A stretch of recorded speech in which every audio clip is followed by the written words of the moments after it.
All right, looks like we're live, ready to go, streaming away. Okay. Good evening, everyone, and welcome back to another episode of the Xbox Roundtable Podcast. I'm Invader, and this is show number 301, a show focused on Xbox talk and, even more gaming talk from around the industry. It seems like there's lots and lots of stuff to discuss tonight, some of which I really wasn't planning on highlighting, but then yeah, The news kept coming, and the news kept coming, and the news kept coming. well, that's a thing. Like trickles of things were turning into rumors. Rumors started turning into some more defined things, and it's just hard to avoid. Hard to avoid things. So, some things are being added in. It's going to be an interesting show because of the stuff that's been swirling over the past couple of hours. Stuff that needs to be addressed. So let's see. So we'll go into that as well. PlayStation recently had their state of play. We'll discuss our highlights, and yeah, as well. Blizzard has a new studio head overseeing things. We'll discuss if she'll whip the studio into shape or just more of the same. But yeah, lots on the docket tonight. But first, let me introduce the crew. The same old faces. Starting off with Crusader. Hey man, how's it going? Good! I've descended into I'm a chaotic being, which means I'm kind of overlapping Dots' existence. I've been good though. This week I've been playing a little bit Brotato. It's another Vampire Survivors like. It's really, really, really good. I think Grimes can verify that. And I have been replaying the Halo games. I think last week I had beaten CE and Reach. Yeah, I've beaten the whole way up through Halo 3, including ODST, and I played Halo 3 twice, because Halo 3 is that good. It is. Hey, I can vouch for that. So It is so good. yeah, I realized I was horribly wrong to ever have Halo leave my top 5 video games of all time. It's just been too long since I played them, right? They hadn't been fresh in my mind, and then you play them, and you're like, yeah, no, this is one of the greatest video games ever made. Yeah. I know. I hear you on that, Crusader. Definitely a few games that, again, once I start playing them too, it's like, yes, that same feeling comes back, that same rush of goodness and nostalgia and whatnot. Yeah, I know how you feel. All right, moving on. Eric Shockley. Hey, buddy, I saw you mosey on in there. How's it going? Uh, it's going pretty good up until a couple hours ago. But um, yeah, I've just been getting into Persona 3 Reload, so I've been enjoying that so far. Never played the original, and I kind of held off after there was kind of that rumor of them doing a remake. After they put on the what was it called? Portable, yeah, Persona 3 Portable, which I heard is not a good port. Kind of like a kind of for its time, because they tried to smash, force it onto the PSP and get it to fit. But then we got this Reload, which is really cool. I think it reminds me more of. It's weird because now it feels like Persona 4 Golden is kind of like the outdated one, because this kind of almost gives. I played a little bit of Persona 5, so I've finished that, but it kind of gives more of like, oh, this almost feels like a new Persona game in that sense.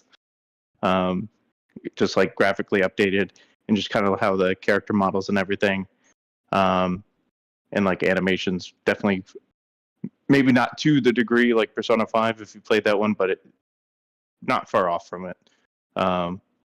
So hopefully, I don't know if they'll probably end up doing a remake of. Well, I guess it would be like the third time they would have done it to Persona 4, but yeah, I'm enjoying my time with that. So that's what I've been getting into. So yeah, definitely check it out. Pretty sweet that they got it into Game Pass day one, because I checked the store and it shit is $70. I'm like, for real? It's not a new game, and it's not like. Yeah, it is kind of updated visually, but it's like it's not like it was like Dead Space, remake, or Resident Evil 4 remake. So that kind of shocked me that it was $70. Mm-hmm. But Well, hey, well, at least it's in Game Pass. I'll make sure I finish it before it leaves. So, but yeah, definitely check that. It's the number one selling game on the Xbox store in both the US and the UK right now on Amazon. Wow, that's shocking, yeah, especially since it's doing 70 real and well. it's in Game Pass. It also broke Sega's records for releases on PC with 46,000 concurrents on Steam. Really? It's doing really, really well. I wasn't even really paying attention to it, to be honest, so that's interesting. It was one of the biggest JRPG launches on Steam ever, but like Grand Blue Fantasy Relink, I think is what it's called, actually also came out this week and hit 100,000. So like it is a good year for JRPG fans. They ate and freaking great. Yeah, seemingly that's very impressive stuff. But damn, have to fill me in more, Shockley, on that. It's interesting. Moving on down, I'm going over to Grimes. Grimes, what's happening, man? Yeah, what's going on? I'm doing well. Hope everyone else had a good week. Just like Crusader mentioned, I have been playing Brotato as well, non-stop. Such a fun game. I cannot put it down. I've played nearly 20 hours already. Such a simple concept, yet so addictive. The characters are hilarious. The only annoyance is the minuscule amount of gamer points you get in the game. It's like some of them are like 3 gamer score, 4 gamer score. I think it's like 83 achievements in total. But it's such a fun game. I highly recommend it to anyone that likes Vampire Survivor or any of those sorts of games. I've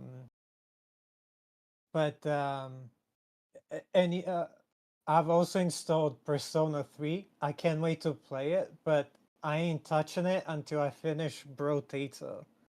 And to add to what Shockley was saying about Persona 3, it's using Persona 5's engine. And I think it's still good enough, so I think they're gonna probably use that engine for Persona 6, and maybe, yeah, like he said, remake one of the older ones in that engine as well. But I can't wait to play that one as well because I love Persona 5 Royale. It was such a interesting game. But by the way, what an eventful week, right? We all thought it was going to be relatively quiet, and then the last few hours have shown us anything but mad thing in it. But we'll get into that later. Yeah, it's definitely been a tidal wave of of different rumors and news, but yeah, we will get to that, guys. I promise. Moving on down, General MLD, what's going on, man? Hey, I had a pretty good week. I actually spent a lot of time just getting into my Warhammer hobby, just inviting some people over, playing some tabletop there. Just taking really, really long because we're still learning the rules. But I come on today and I see gaming Twitter is just a mess. So I guess we'll talk about that today. But otherwise, gaming-wise, I played and beat Brotato. Yeah, I beat it with several of the many characters. So that's pretty good Vampire Survivors-like kind of game.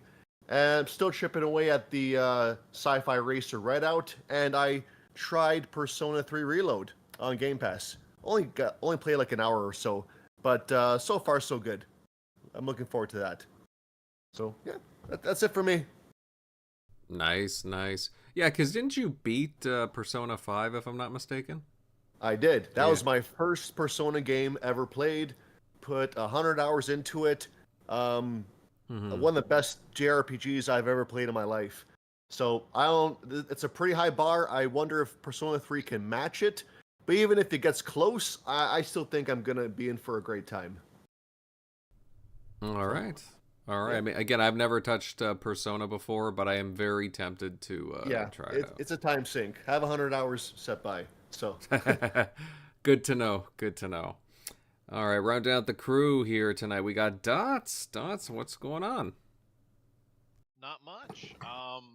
I guess I'm a little bit more ignorant than the rest of you what's going on Twitter, but I can't wait to hear what we all have to say about it and get a sense of what's going on. But no, I've been chill. Been jumping between Power World and my beta test for Stormgate, which is the um made by Frost Giant Studios. Yeah, the that's an RTS, ex-Blizzard isn't it? devs. Yes. It's the spiritual successor to StarCraft, and it's made by a lot of the same people who made StarCraft 1 and 2. So a lot of um that's in closed beta right now. I believe it's going to hit open beta tomorrow until the 12th, and then go from there. Shameless plug of it's great, and like anyone who's even has an inkling of interest in RTSs should give it a go. They had a Kickstarter happen recently. They only needed $100,000 and they got about $2.2 million. So they're doing pretty well on the financial side for a small studio like them. So I'm really excited to see what they're gonna pump out, because playing the beta as it is, it's only got like PvP and like a small um three person co-op mode, and it's already seeming pretty good. Like I'm already hooked into it. Like it feels like StarCraft reborn. So I'm hyped that we're gonna get that same RTS feel of StarCraft without Blizzard screwing it up. So I'm in a good place for that. And like I said, bouncing between that and Power World, I'm getting close to max level and hopefully catch them all and beat all the bosses, and then probably take a small break until the next big thing. Probably hop back more into Halo Infinite, since I've been keeping up with that, leveling up, new battle pass, Mark IV armor, sexy as hell. Nothing new there. Mm-hmm. Yeah, no, it does look pretty sweet. It does. I'll agree with you on that. Yeah, guys, no Sen tonight. He is unable to make it. Not really feeling well tonight, but don't worry, he will be back. Otherwise, guys, we will jump into things. A very quick reminder to smash the like button and share out the show. We're just about to get into things, and I would love to have more people here with us, either listening in or just joining the conversation in the chat. Otherwise, we will save the breaking news from the past few hours till the end. I just want to get through the first couple of topics that we already had on the docket, and then we will go into that. But yeah, you know what? I'm not going to waste any time. We'll start off with, the recent PlayStation State of Play, actually. And they showed off Death Stranding 2, Helldivers 2, Stellar Blade, Silent Hill Remake, and a few other games, obviously. And, I mean, to me it seemed like it did, it got received pretty well overall. I liked some things showing off, but I'm curious as to what everyone here thought of it. Shockley, buddy, I'll kick this one off with you first. I don't know, did you catch the State of Play or like any of the highlights afterwards? Did anything catch your eye at all?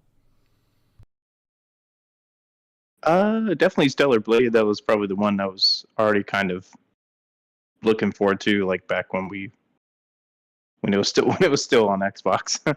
But yeah, that one definitely. I didn't get a chance to mess with the Silent Hill game. But I know they announced a new Kojima project. Not sure what that is. If it's going to be just a movie, or I guess I don't know. Maybe he's doing two movies for both companies.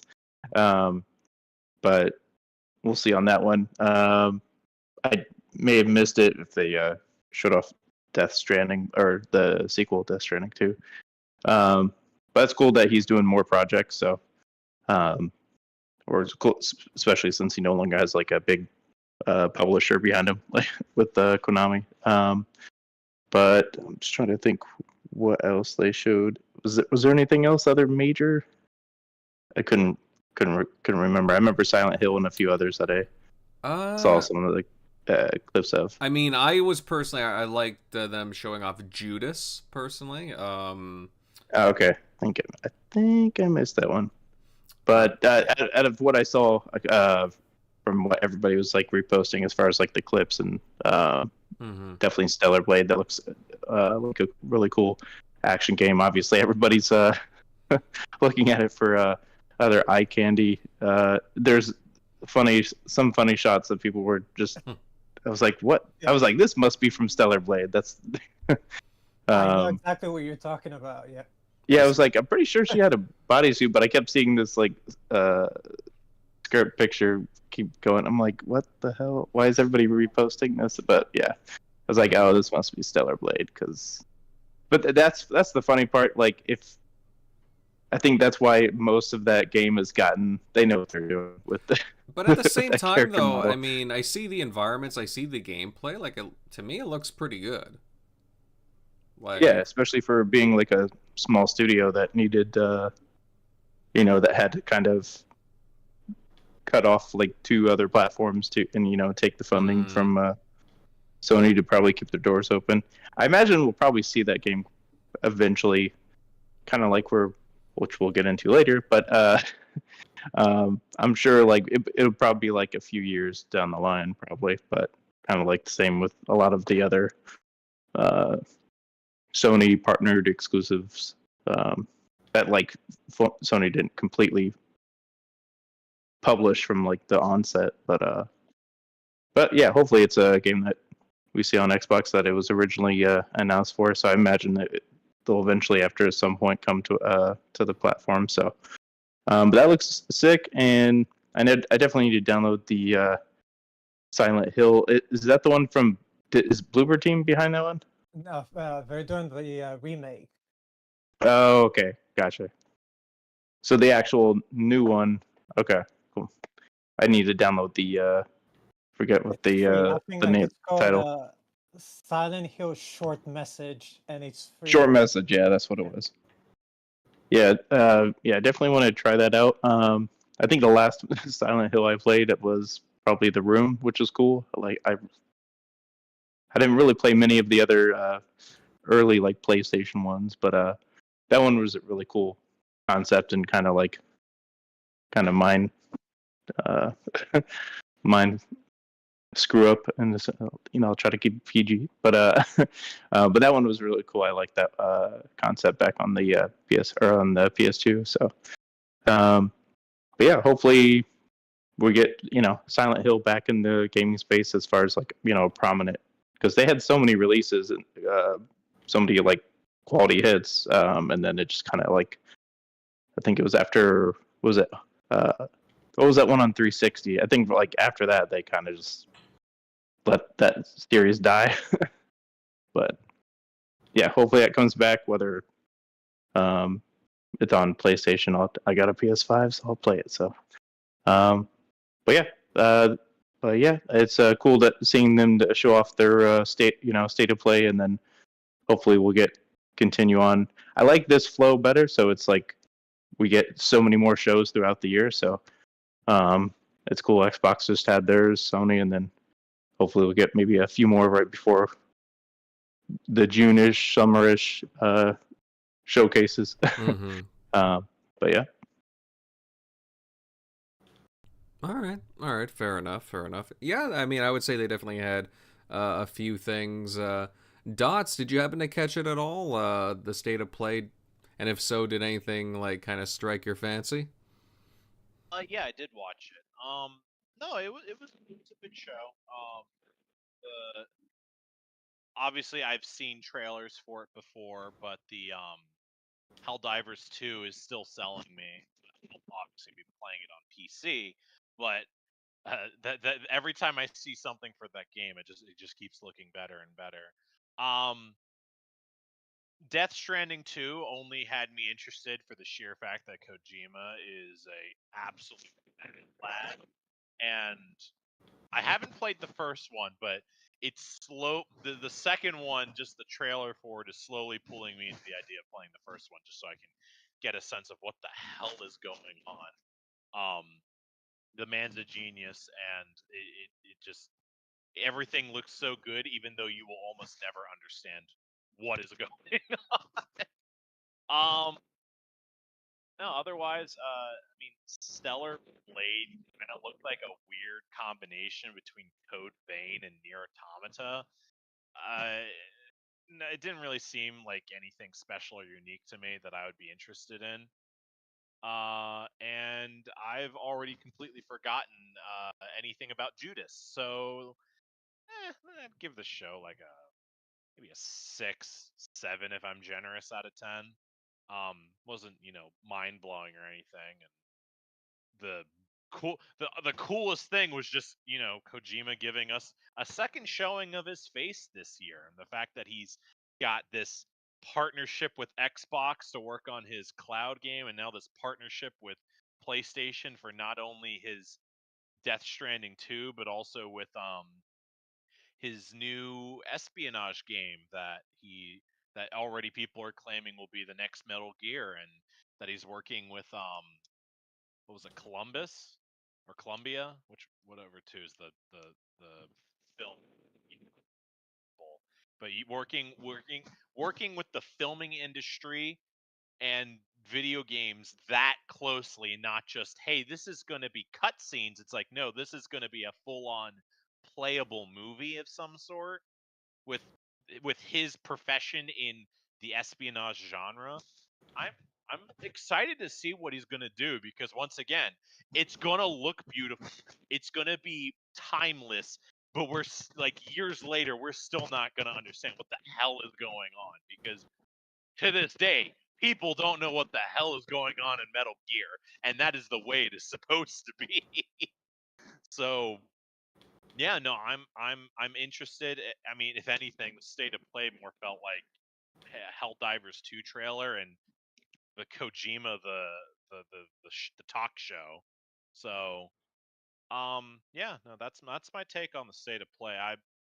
I know they have the other one coming up that's going to be Final Fantasy focused. That's where a lot of our friends, me and Crusader's friends, are going to be tuning in deep. Actually, I mean, Crusader, I know you're going to be digging into it. You played Final Fantasy VII remake, so I will watch it. I'm not gonna get the next one at launch. I didn't get the first one at launch, but like we got our friend who is the Vincent Valentine stan that I feel like I am legally obligated to be emotionally involved in the game.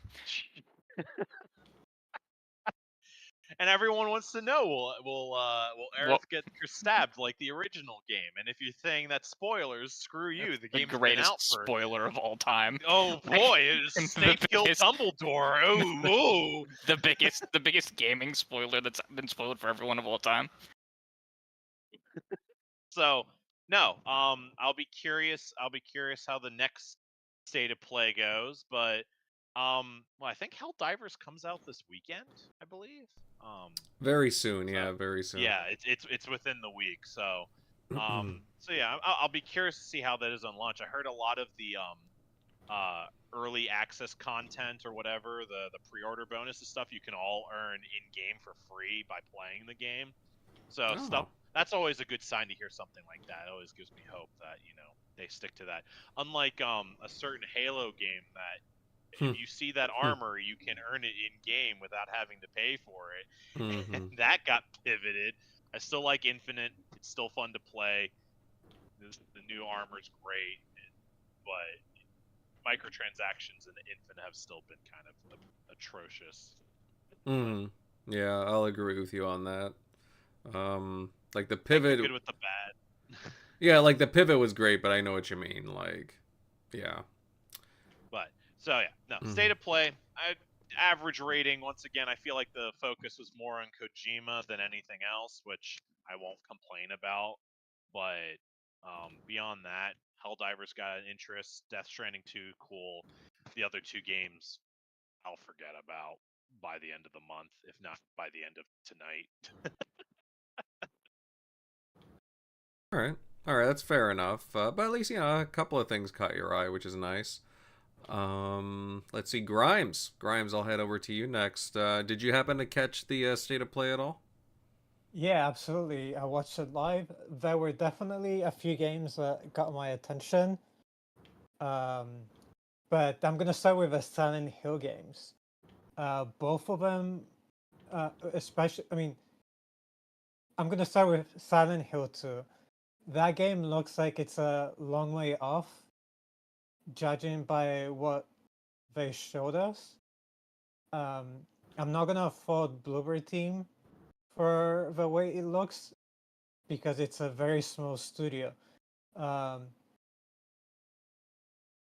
according to 2020 records, they had 100 employees working there. I would imagine for a game like Silent Hill, those numbers grew, but I can't see it being more than 200 employees working at that studio. So for a AAA game, that's like very small numbers. Um, looks like the budget for that game is tiny. So if anyone is to blame, that's Konami. The graphics look like a massive downgrade compared to a game like The Medium, um, which is why I think it's way too early to show this game. It would have probably been better off to show it in the summer, but even that could have been early for the game to be shown. So I don't know why they showed it. Maybe to hype people up, but I don't think the feedback has been that good regarding that game. Silent Hill's short message, on the other hand, just looks boring to me. But hey, it's free, so it doesn't hurt to try it for those that want to. So I'd love to hear what Shockley has to say about it when he tries it for himself.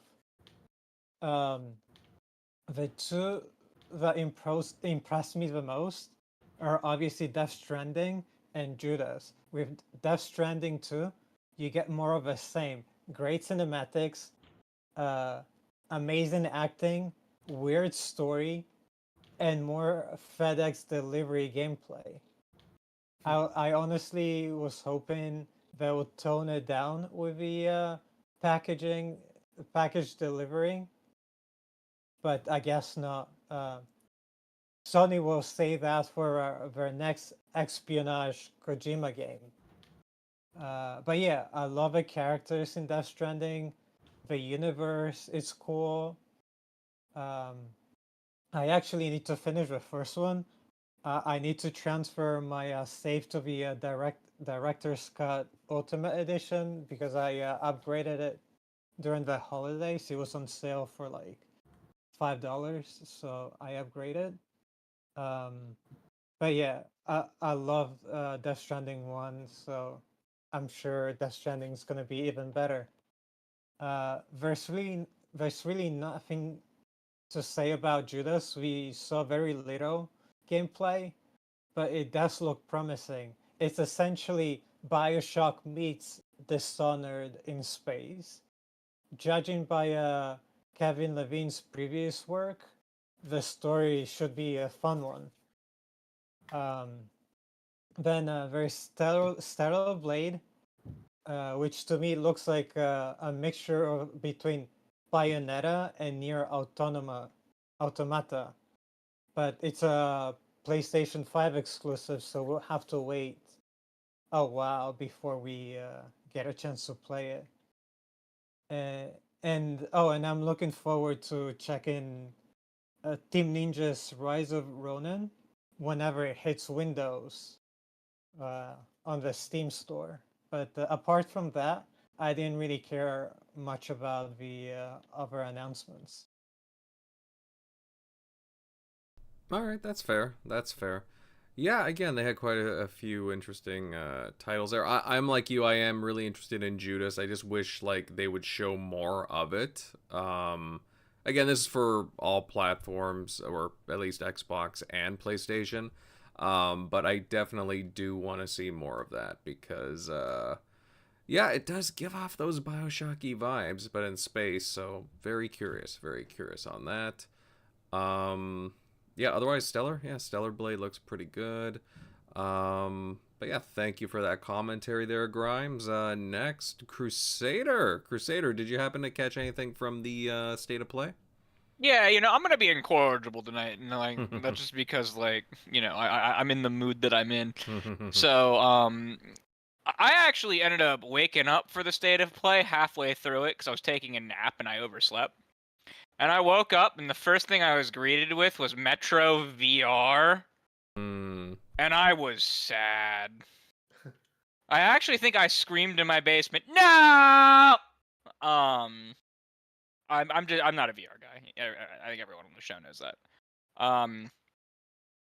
Happy that they confirmed after the show, or at least reiterated, because I think it was already confirmed that there is a mainline Metro game in development, and this is not that. And the mainline one is not VR, so cool. I thought the trailer for Dragon's Dogma was really good. The game looks fantastic. Little apprehensive of the fact that it's not going to have fast travel, and it's going to have exactly one save slot that's saved between your autosave and your regular save. But that game looked really good. Judas looked awesome. Right? Because I'm a guy and I like simple things. I like space magic. I like first-person shooters, and it is a space magic first-person shooter game. Yeah, I mean, it looks through and through like an updated BioShock style game, right? Like, it didn't really look like excitingly innovative, but I don't need it to be, right? I don't need every game that's released to be some innovative, breaking the mold game. I think it's weird nonsense that we've kind of pushed companies to. Like, I genuinely want another BioShock experience, and that's what this looks like, right? That's probably was the crown jewel of the showcase for me. What was and Judas didn't even have that much gameplay in it. It only had a couple of the trailer. It was only 15 seconds of the trailer was actual gameplay. And it still was the best thing I've seen in a while. In the FPS space in regards to what I truly want from them. So that was really cool. Helldivers looked cool. I was, thinking of waiting for getting it on sale, but if Dots is gonna get it and it's only launching at $40, and you might be able to twist my hand and make me do it. What else? Kojima has once again proved that he can show up to anything and show something, and I will end up going, well, that was fucking weird. I'm intrigued. It's fucking weird. He did that with OD, just a couple months ago. Did that at Gamescom when he showed up and just said that it's a podcast. Did that with the original announcement for Norman Reedus and the Funky Fetus way back in the day. That initial original trailer for the original Death Stranding still to this day is one of my what did I just watch moments, and he completely captured that concept of what did I just watch. I really don't know. I couldn't tell you what's going on. I'm intrigued. It looks like a train wreck, but in a good way. I don't know if I'm gonna play. I still have to play the first one, but that was cool. Overall, I think I gave the showcase a B. Because I came out of it with the exact same sentiment going into it, where I'm like, I don't really know what's happening in the second half of 2024 or the future for PlayStation's first party. And outside of getting a release date for Stellar Blade, which they are publishing, so you'll see me call that first party, even though gamers colloquially call that second party. It's not internal, of course. But they gave us a release date for that, which is cool, and it's coming out later this year. And we got an Until Dawn remaster, which the right price, you could convince me it's the best one of the Dark Pictures style games. We didn't learn much. We didn't learn much of anything. And I was expecting to see Concord there. I don't know if you guys know what Concord is. It's I forget which studio is making it. It's the FPS games as a service game that PlayStation has, and it's supposed to come out this fall. Hmm. I figured. The Jade Raymond game. No, that's Fair Games. That's a different one. Okay. They were both announced at the same showcase. It is not the like bank heist one. Okay, the trailer we got for it was like a cinematic trailer, and like it was a cinematic trailer that kind of showed you absolutely nothing, like the original Starfield trailer, like back in 2019. It was the same kind of thing. But it's supposed to come out in 2024 this year. So like I'm just kind of like, you know, what's going on in the second half of the year? Right now there is something slated to be in there, but we haven't seen anything from it, and I'd like to. And we still don't know like how most of the studios are doing. So it's like, what's going on? You know? And so I ended up giving it an 8 out of 10. I thought it was fairly decent for what they showed. Like, I've never played a Silent Hill game, and like I'm a kind of guy who goes back and plays games from 2005. So like the visual, like I didn't even notice that the visuals were off in Silent Hill until someone said something, and I went back and rewatched the trailer. Right, like, and I'm not someone who recognizes that a lot of people in the Silent Hill community were upset that it was a like combat trailer in Silent Hill, and I'm just like, oh, I guess Silent Hill was more of a was later on the combat in style horror games, like more like Outlast. I didn't know that. But like, I thought it looked fun to play. I didn't think it looked $70 fun to play, but like I thought it looked alright. So yeah, that's all I got. It was not as good as Xbox's show this year. Yeah, no, I'll say that. But I did enjoy it. Yeah, like I thought there was a few things that really caught my eye, and I'll be honest, I think I'm gonna pre-order Stellar Blade. I think it's pretty cool. So. Oh yeah, I forgot about Stellar Yams. Otherwise known as the game that I'm like, this game looks like ass, not because it looks bad, but because the character's ass. I mean, listen, like it's forefront in every shot of the goddamn game. That game does look good. I think the best way I've heard it described is it looks like Nier Automata with the visual design of the modern Final Fantasies. Yes. Like that is like the art style, and like that's a game that like you could very easily get me to get that day one. I want to see reviews for it first. Yeah, I am curious. You know what I mean? Like, yeah. like I want to make it's a game. It kind of was the same kind of feel that I had for what was Project Athia? It became Forspoken. Oh, right? Forspoken. Forspoken was a game that looked really cool, and it's like this looks really cool. I need to see reviews first. You know what I mean? Like, and I'm not saying that it's going to be like that. I'm just saying that it has the potential to be like that. You know what I mean? Like. Yeah. But, yeah. I mean. Yeah, decent show. Yeah, you're right. I am looking forward to seeing more trailers for it. It is a couple of months off, but yeah, well, we shall see. But overall, yeah, I'll agree with you on that. And let's see, General, did you have a chance to take a look at the state of play? I looked at the aftermath of it all. Pretty much, it was one of the better state of plays they've done. Seemed the theme was exclusives, which I think is why people are giving it higher grades than usual. But I do think that they lost points because it lacked true new game announcements, and there's a real question of what are the internal PlayStation studios doing. But yeah, I'll get into that. So Silent Hill, I mean, for the fans of the genre of the game, hey, good for you guys. I grew up on Resident Evil and Dead Space. Silent Hill was always a little more niche for me. Even when it came to 360, it was poured over. I just didn't get around to playing it. But hey, it looks good for the fans. Enjoy that. Death Stranding 2, yeah, it looks weird. It's a Kojima game through and through. Not much else to say about that. Helldivers 2, yeah, that they show that as well. It looked okay. It's what, $40, so it's not like you're getting what you're paying for, because it's like a AA kind of game. The co-op does look fun, so we'll see how that game turns out and what kind of audience that gets. Then you got Stellar Blade. That was also a highlight. Gameplay looks solid. yeah, like the other said, the other game comparisons to Nier and whatnot. Judas was the highlight for me because that's coming to Xbox. I love my BioShock. Kevin Levine's he's a good vision.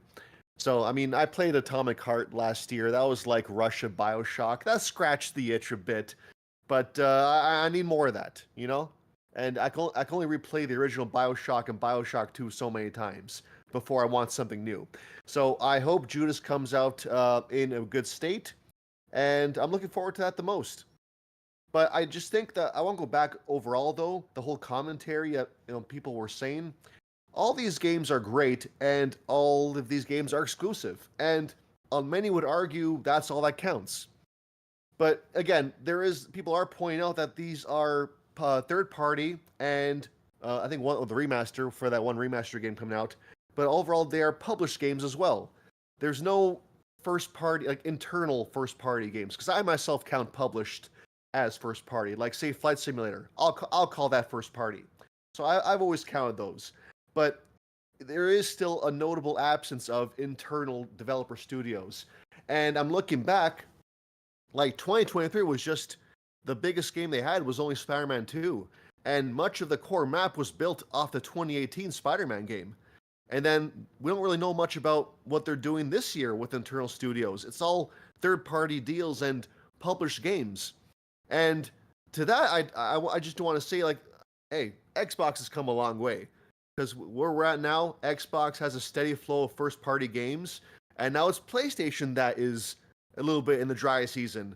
And they're using third-party deals and published deals to fill in the gaps. I mean, that's what Xbox used to do in the Xbox One gen. So I do feel like the pendulum swung in a pretty big direction this generation. And I just feel like, hey, props to Xbox for that. Because I think Sony's strategy now, as good as it is, it does have a flaw in that they do these high-budget AAA games. But hey, these take 5+ years to make. And the better the consoles get, the longer these games will take. I wouldn't be surprised if next year, the next Horizon or next God of War or Last of Us game would take 6 to 7+ years to make with the standards that these guys do. So their strategy is going to take longer and longer, and these studios will be dormant for longer and longer periods of time. So they're going to go pretty hard on these third-party deals and published deals to keep gamers happy. And I'll get into it more with the Xbox rumors going around lately, but I do kind of take issue with that because I do feel like PlayStation's deals are pretty. I think they're the most aggressive in the industry. They're borderline predatory. Because I think Staleblade was at one point Multiplat, but they snatched it up as well. Like they're not really leaving Xbox much room for their own third-party deals, which I do feel like it's a bit of a shame, and it's borderline anti-competitive. I mean, no wonder Xbox is buying publishers to remain competitive. So I don't know. I'm on a bit of a tangent here, but that is kind of what I'm seeing here. That they're going back to their old ways of doing these aggressive third-party denials. To make up for their internal studios taking so long to make games now. I just hope Xbox can fight back and do their own thing as well, make their own third-party deals. I mean, we see they do get lucky with Pal World, and I hope Stalker 2 turns out great as well. But I do hope this shows Xbox that they do have to step up in their own way in regards to publishing as well. But I digress. Overall, it was a good state of play, and I think, yeah, the message was games and exclusives, and in that regard, they did get that messaging right. So, that's it. All right. Well said there, General. Well said. All right, guys. Anything else to add from the state of play? Yes, no? All right. We'll move on in a bit. Guys in the chat, yes, as I stated earlier, we'll just be getting through some stuff before we cover the big news, rumors, whatever you want to call it, that we're circling today. We will comment on it, but just a little bit towards the end. We still got one more topic I would like to go through before talking about it, but don't you worry. We will all be commenting on this news. But before that, guys, smash the like button and share out the show. Let everybody know that we are live, and sub if you're new. Honestly, we'd love to have you stick around. But yeah, we'll move on to just some other tidbits. And, we were wondering who was going to take over Blizzard, considering Mike Ybarra's departure the previous week. Well, we didn't have to wait for long. Earlier this week, it was announced that Johanna Faries will be taking over the role. She was previously overseeing the esports and Call of Duty franchise since 2018 at Activision, and she'll officially take over on February 5th. Now, I'm curious what my podcast mates here think of her taking over the leadership role. I mean, she wasn't really all that well known, to be honest, but she's starting to get some more traction. Grimes, do you think she's a good fit for Blizzard, or is it just something that will just only time will tell?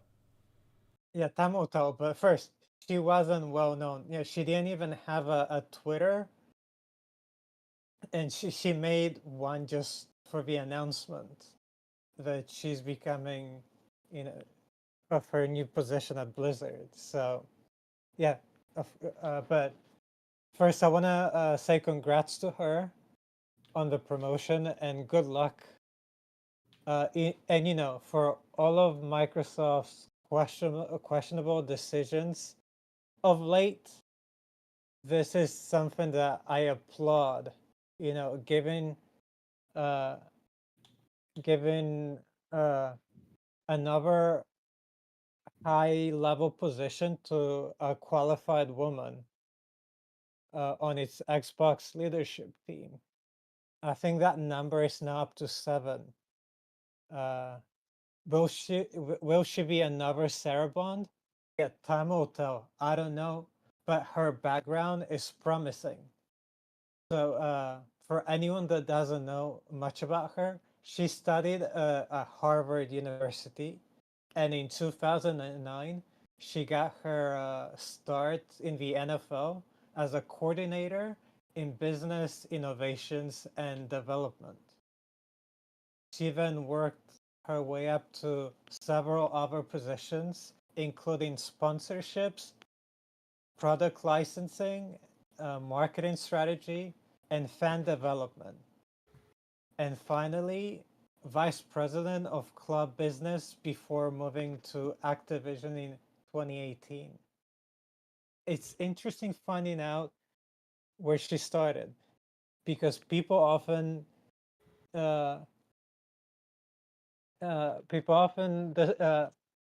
people completely disregard the role that esports plays in the video gaming industry,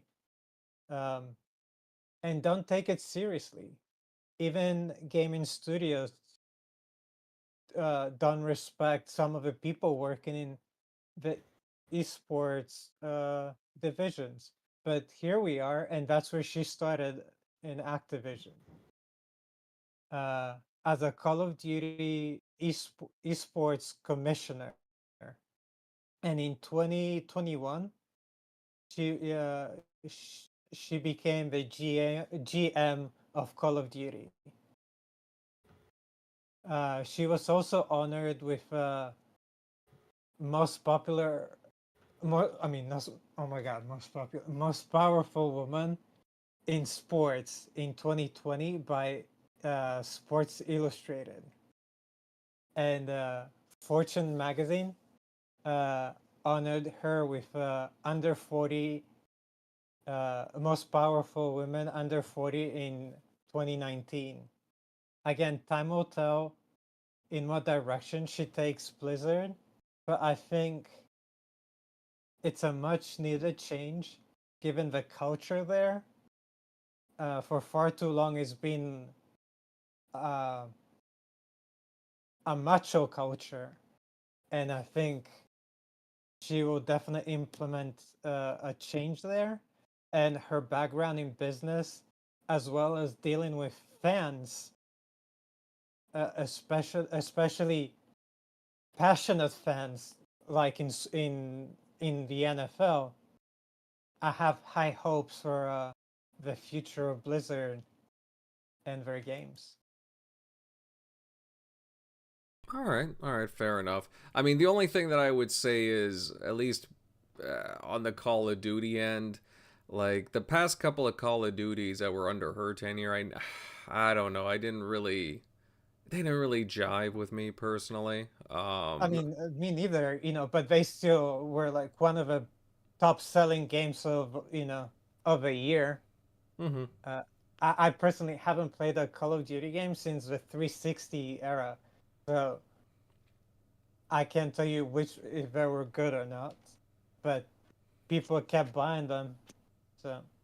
hmm Yeah, yeah. Well, that is true. Yeah.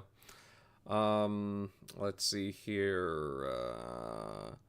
General MLD, anything you want to comment on? I mean, I know a lot of people don't really know a lot about her per se, but I don't know. Do you think she sounds like she'd be a good fit, or again, just time will tell? Yeah, I'll keep this short and sweet because, frankly, I never heard of her until the announcement. But I mean, I just heard her background details. I mean, they sound pretty promising, and I myself haven't really played a Call of Duty in years, but if she has a background in managing Call of Duty, which is still one of the highest selling games every year, that is promising because it's one thing to have to only be managing small games or an indie game. This is a premier AAA annualized franchise. So if she has any experience managing that, I do feel like that can translate well to Blizzard as a whole. Now that said, I hopefully that when appointed to this, Xbox and her come to an understanding that they'll have a good mix of oversight and creative freedom at the same time. So yeah, I am hoping that some kind of talk did happen, so that we're not gonna have another, say, Redfall situation or whatever. That she knows what Xbox wants to do, and she'll make sure that they make games creatively, but also, more importantly, ship them on time. So time will tell, but yeah, her background's solid, and I hope for the best. All right, all right. How about you, Shockley? Anything you'd like to comment on regarding the new Blizzard boss? I don't know. Does she sound like she'll do good in the position, or again, do you agree with the other guys? Just time will tell. Yeah, I mean, definitely time will tell. Obviously, Blizzard's in the recent past has had, kind of their, at least from people that are really big on like WoW, and a lot of those games didn't really like the heads of, like, before Mike was there, but I forget the main guy's name, but people have had a lot of problems with how Blizzard's kind of been ran since over this, I think, past like that decade or so. I mean, she's obviously like qualified, but hopefully, she's obviously done well where she's been. So hopefully she, does her. Well, she's been in the company since she's been running Call of Duty, so I figure she's at least internal. That's a good sign because they already kind of know what's going on. So it's not like they just had somebody completely outside that was hired. So, and she's been, obviously I haven't played Call of Duties in ages, but I'm not sure how many of those or which exact titles, because I've just lost count. Because I think they've gone back to Modern Warfare, or I think they've reused a title before. I feel, or at least they're so similar that I almost, I think one of the last two has a very similar name to like the other. So I've lost count. So there have been three games called Modern Warfare and 3 games called Modern Warfare 2, because there was Modern Warfare, Call of Duty 4 Modern Warfare, then it was remastered, and now there was also Call of Duty Modern Warfare again, but it's a reboot of the franchise. We'll find out this winter how good the next Call of Duty is. Yeah. And I guess I think this last one people didn't really like, although a bunch of people bought it because they liked something that was coming back. I think it was the zombie part, whatever. Or they liked some of the multiplayer that came back there, or that was done in this recent one. I probably just nostalgia, but I think the last one looked or did better, or was received better. But I mean, either way, they've been massively successful, so none of that's dropped off. So they're obviously doing something right with the crowd that enjoys those games. So hopefully she'll take that and at least give the people that play WoW, play Diablo, all the Blizzard beloved titles. Hopefully she'll do right by the people that like those games, me included. I've never played WoW, but hopefully one day we'll get that on the Xbox. But I'm probably not going to bother playing on PC. But hopefully she does well with the rest of the series. I was playing a ton of Diablo, just fell off after I kind of got to the seasons part, so didn't really have enough time to be dedicated to start a whole new character in a short time. So but I'll get back to that sometime soon. But yeah, hopefully she does well there. Really like to see if she went into their back catalog, because obviously we haven't had it's been a minute on StarCraft, but maybe some of their old the old Warcrafts. I can't remember if they've even remastered one of those recently, but they're kind of like the old. Obviously, everybody knows World of Warcraft, but before that, you had just regular. They did remaster Warcraft 3, I believe, but that wasn't it bad? It was not well received. No. Yeah, so maybe she can fix that. Maybe I mean, that was probably the nail in the coffin for that one. That was probably them testing, so that's probably not going to happen. But maybe StarCraft at least. I'm surprised after the second one came back and then it just kind of went away rather quickly. But I used to play a ton of StarCraft on the back on dial-up, and back in those days that game was a ton of fun, especially on the N64 where it was you could see each other's screens, so that kind of didn't make any sense. But just a long tangent there. But yeah, hopefully she does well for them. So sounds like she's done well. And at least they found somebody quick and somebody well qualified. I wonder, did Mike say where he was going? I forget. I know obviously he put out his message. He said that he is going to go travel the world, and then after that, he is going to get back into high-risk gaming ventures. Man took his bag and dipped. That's probably what it was, because he probably got something from that, because he obviously at that point was in a high-level position. So, because it was weird, because I'm like, I don't know if they or what he was working on when he was there, other than just managing. Yeah, I couldn't tell you. So, but yeah, hopefully he gets back to doing stuff he wants to do, as far as we need more risk takers, especially now since obviously Microsoft's consolidated some of the market. But just in general, it seems like we've gotten a lot less risk taking. So, but yeah, cool idea. So, but I think she's going to do well. So, we'll see. But I don't.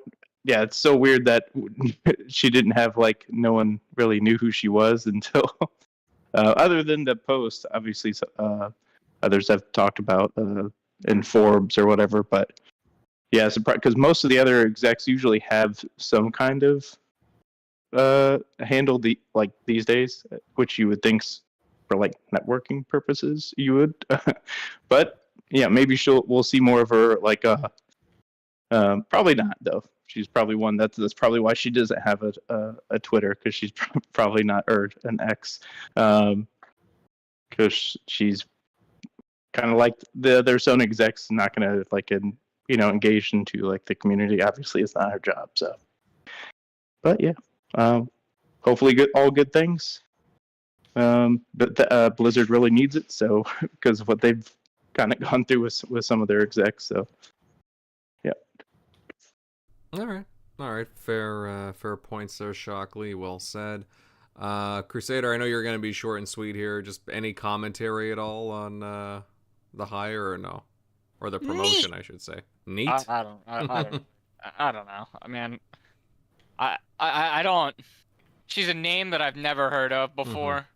Like I guess the only thing that's interesting is that they brought an Activision employee over to run Blizzard. Yeah. Like that's Yeah. the one thing of note. Evidently, she's kind of liked within the organization, so like there's not a ton of concern. Mm-hmm. But like, yeah, it's. I'm gonna be real. I have a hard time being happy about any executive at the company right now. Right. So like, whatever. All right, So- all right. I understand. I get it. I knew you were gonna be short and sweet about that. Let's see. Dots, why don't you round us out here? I'm not sure if you know anything about her, but any thoughts on the new Blizzard boss? Well, thank you, Grimes, for giving us her entire, background. That was informative. My opinion, however, though, has unchanged in that I can't really be any sort of positivity for Blizzard. They're still on my shit list for a long while. And yes, I know they're under new management under Microsoft, but like until I actually start seeing things happen there, I don't care what face they put on the front of it. I don't know.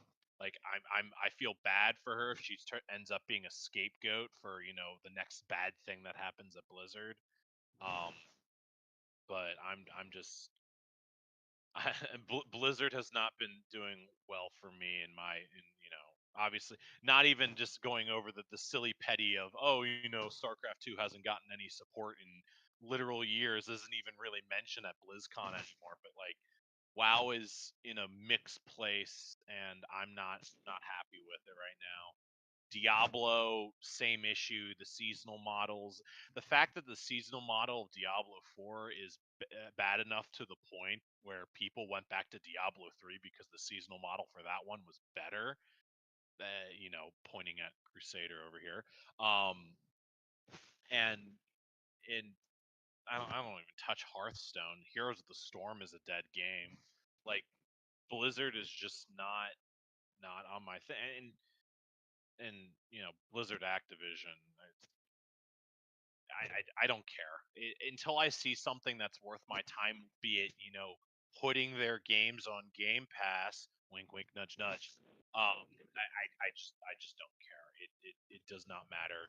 They could put some amazing god of a man or woman at the head of that place, and until I see something actually happen, I just would not care.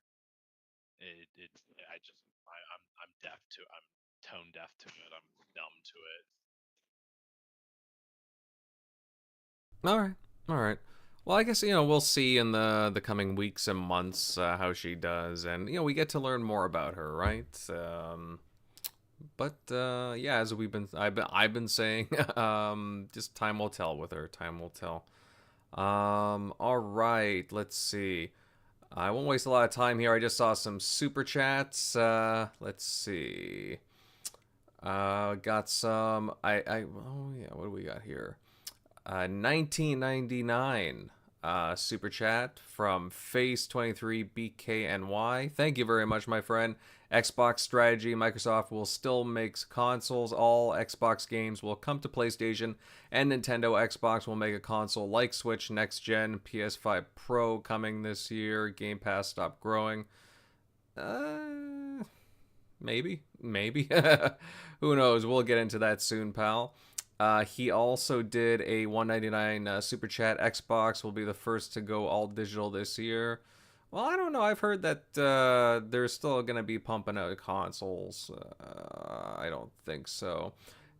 Jay Rember with a $5 super chat. Hey, Jay. Thanks for stopping by. So what we wearing to the Xbox funeral? LOL. I have to laugh to keep from being triggered. Shake my head. Yeah. I mean, there's a lot of doom and gloom there, but I in a way, I've kind of been enjoying the memes going around. But I don't know. There's a lot of stuff just kind of generally going around. Some of it real, some of it, just all kinds of stuff. All right, guys, before we move on, remember to hit the like button and, hey, share out the show. Let everybody know that we are live. You know what? I won't waste any more time. Not that I have been, because we did go through some interesting things, but basically what everybody wants us to talk about. And our third topic tonight is the most contentious of them, to say the least.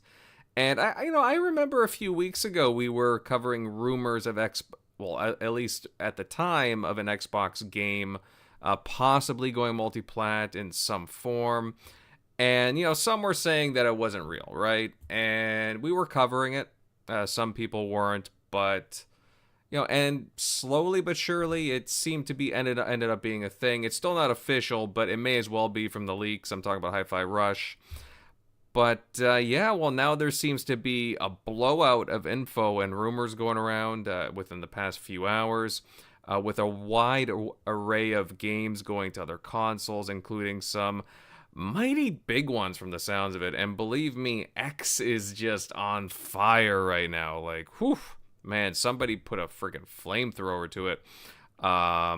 Yeah.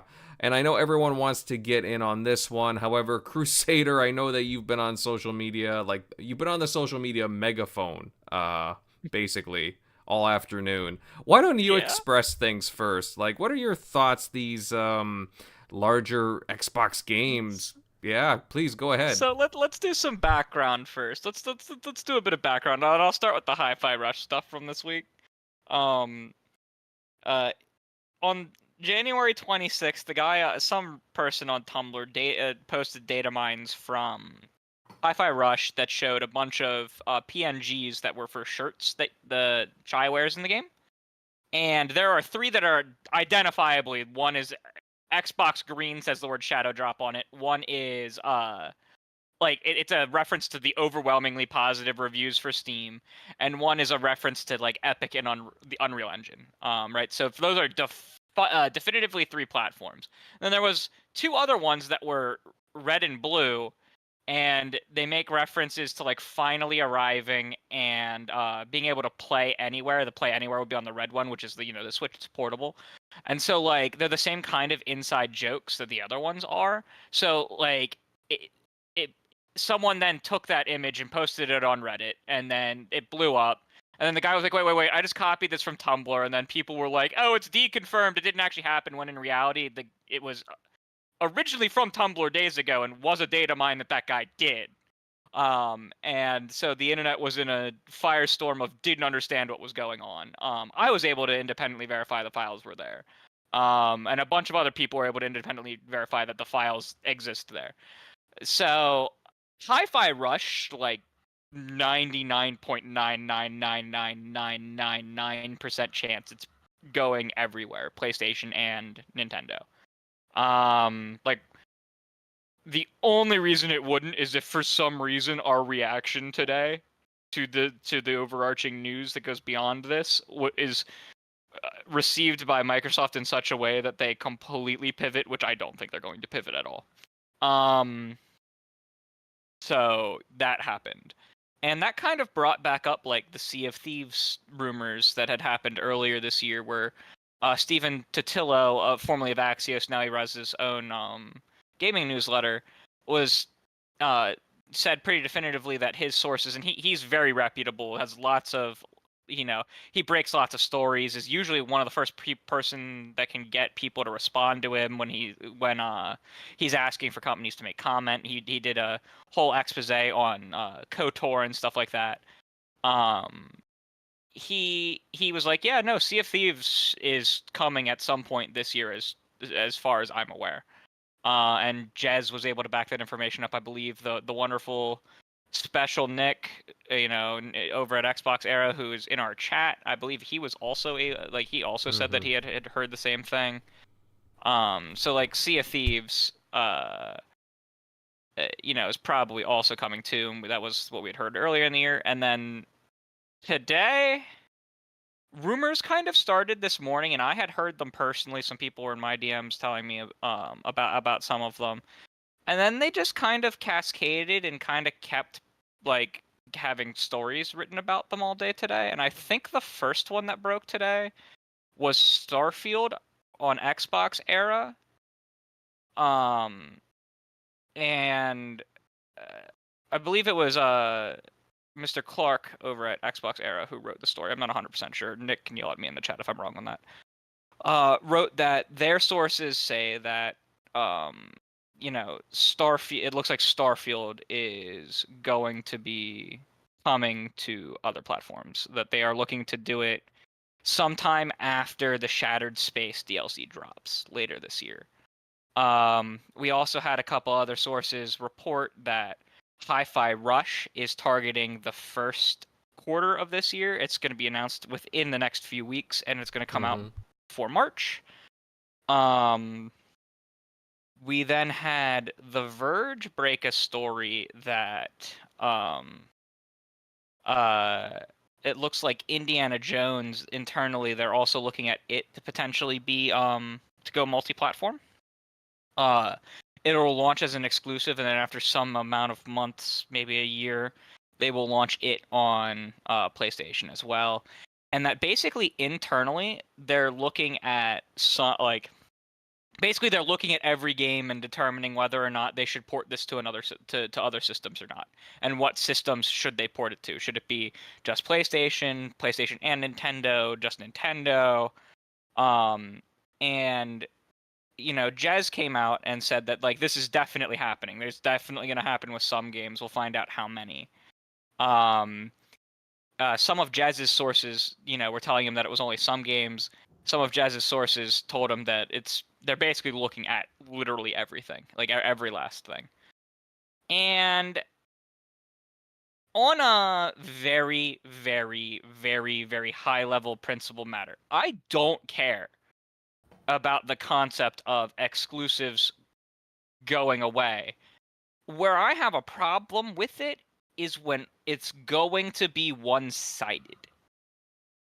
Because all that's going to do is devalue the Xbox platform, right? I think the best way to put it is, why buy an Xbox to play Xbox games when you can buy a PlayStation to play PlayStation and Xbox games? Internally, Microsoft, basically from the articles that were written, Microsoft is basically looking at all kinds of internal metrics and things like that. I was actually on the podcast where the whole hubbub kind of started. It was on Infinite Umbra's The Fix. He is also in chat, I believe. And we were talking with a user who is someone at ZeniMax who's saying that a lot of this stuff is metric driven. And metrics scare me with Microsoft because you know what was metric driven at Microsoft? The Windows 8.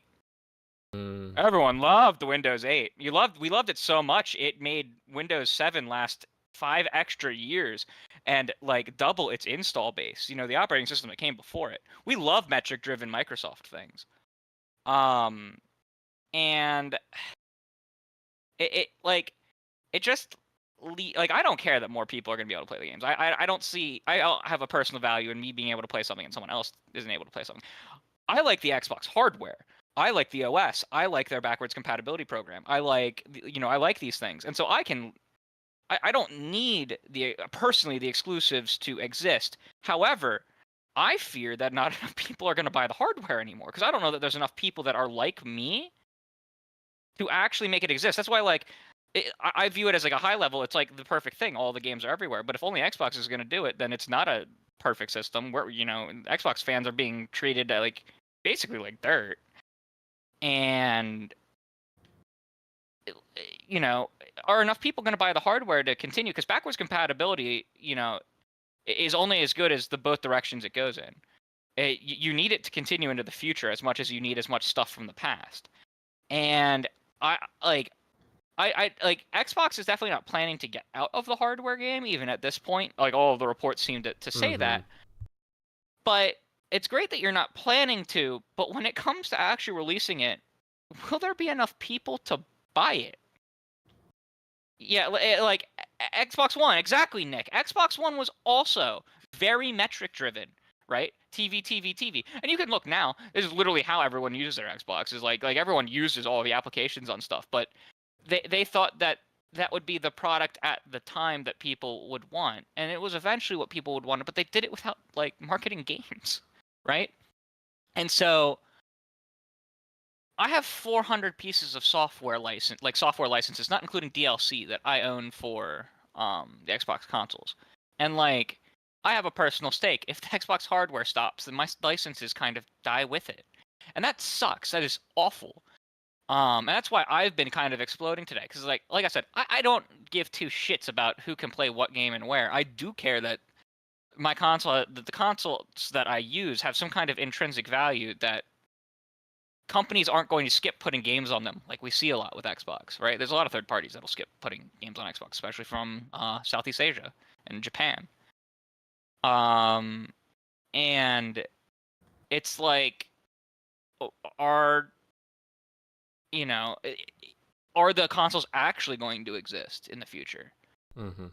It actually makes you question the future of the system. If you're not questioning the future of their consoles, the next one will probably exist, but the one after that,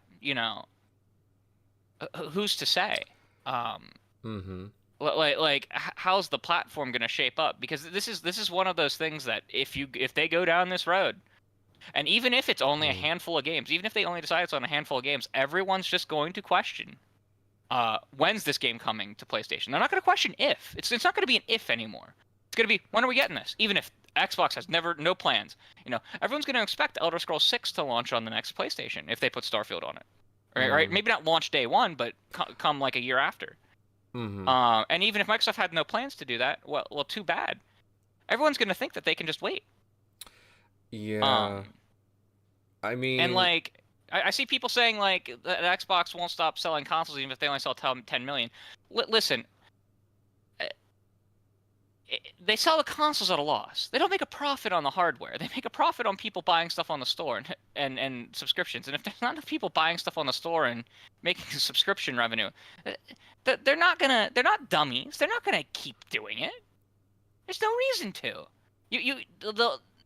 They'd sooner bury it than lose money. That's how these companies actually are. And they're doing this because they want to make money. They're looking at it's probably a Satya Nadella looking in and being like, why are we not acting like Office 365 right now and putting our software literally everywhere and making money off the software? And it's because literally the console ecosystem isn't designed for that.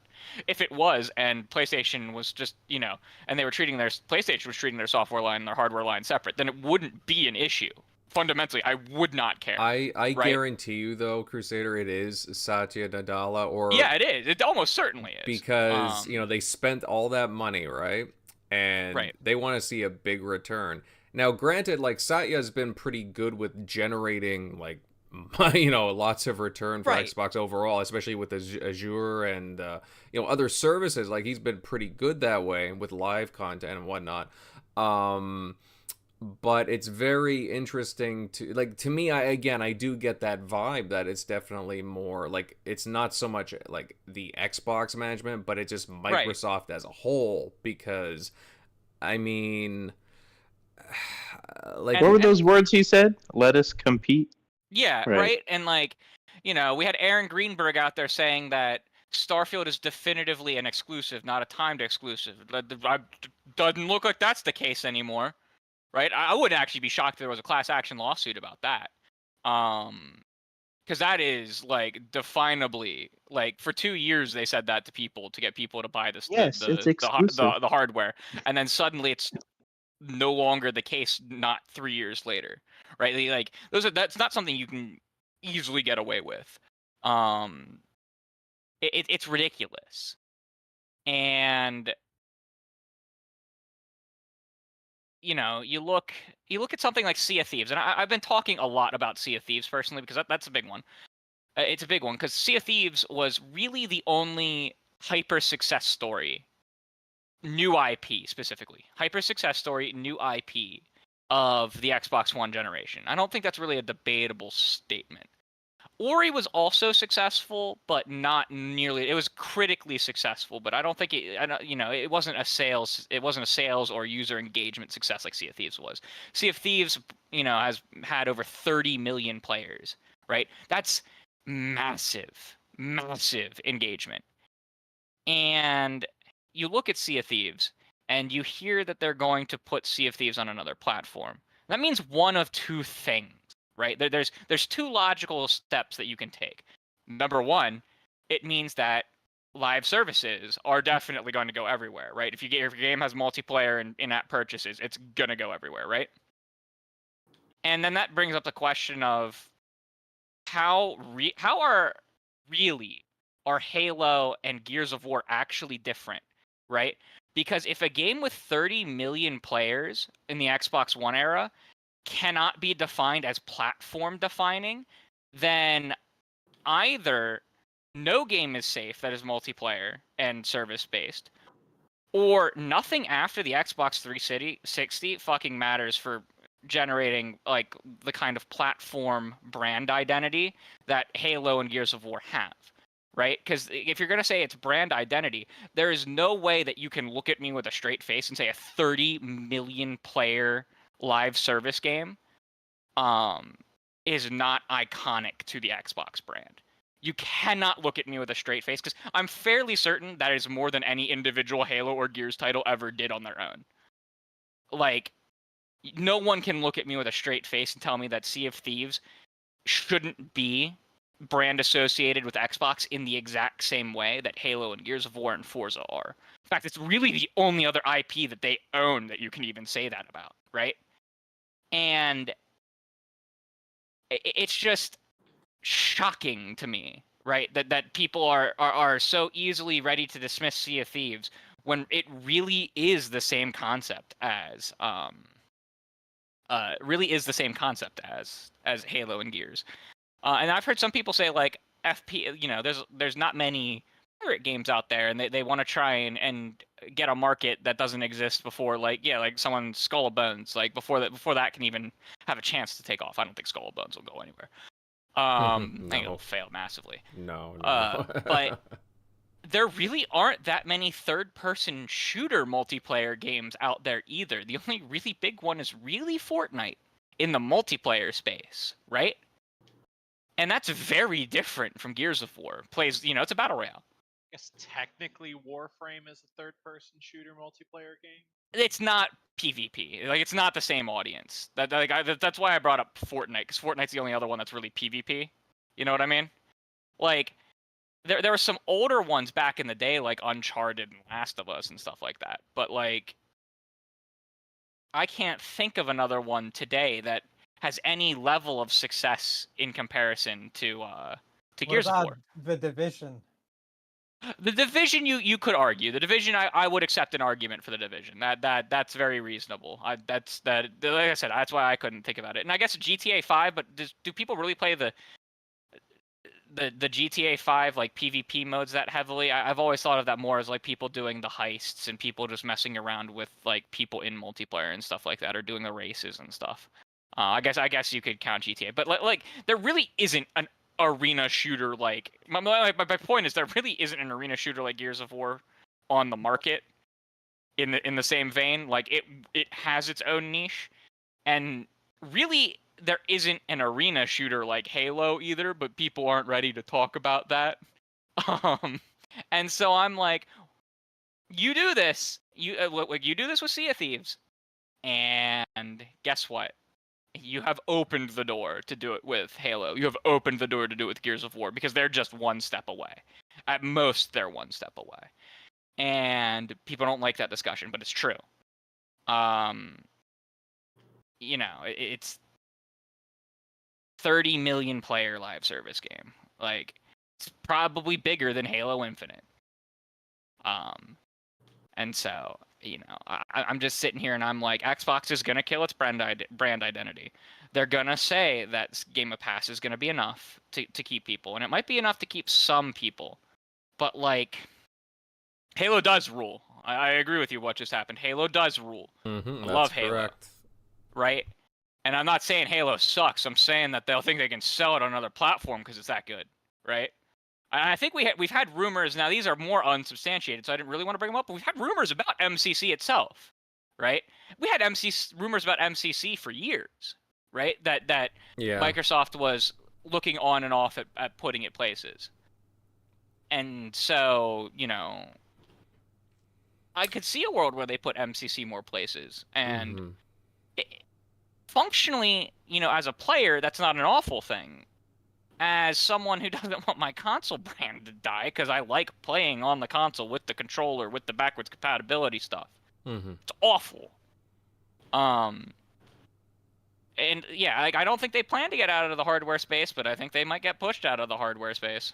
And it's just, it's nonsense. It's nonsense. Like, I can't believe that they're not giving this another year or two before they go to this step. Because this year looks like it's going to be a huge year for Xbox, right? We were talking about that just not like 3 weeks ago, right? After the showcase. And it's insane to me to think that they're not giving this year a chance to actually get the metrics from this year before they attempt any of this. Unless this was always in the cards.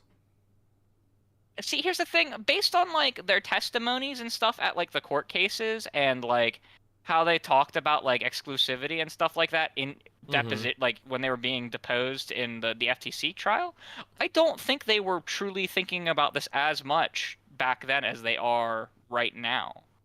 I think this really started after the CMA, after they caved to the CMA, and the stuff had to be licensed from Activision to Ubisoft.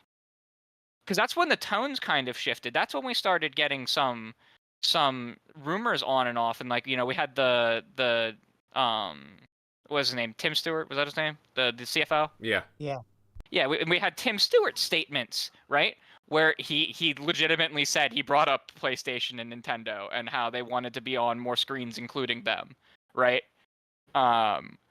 And everyone mocked me when I said that Phil didn't actually shoot what he said down, because all Phil said, you can go read the interview right now, even Jez has been noting it, all Phil said was Game Pass. All Phil said was Game Pass would not be going to more places. That's all he corrected. He didn't correct that the games wouldn't be. If you go back and reread that interview. And people called me nuts for saying that, when I caught that and said that I was reading too far into the words. And people told me I was nuts when I was complaining about how Xbox was not marketing Blade with the Xbox brand at the Game Awards.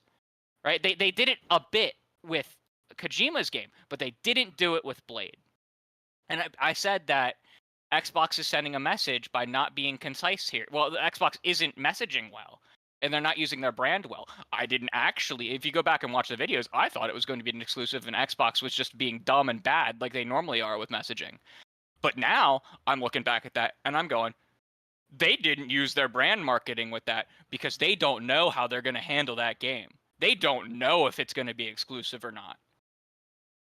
Or they've decided that it's not going to be exclusive, and they're just not ready to tell us because they declined to comment on. That's why Aaron took his picture down real quick. That is why Aaron took his picture down. Like,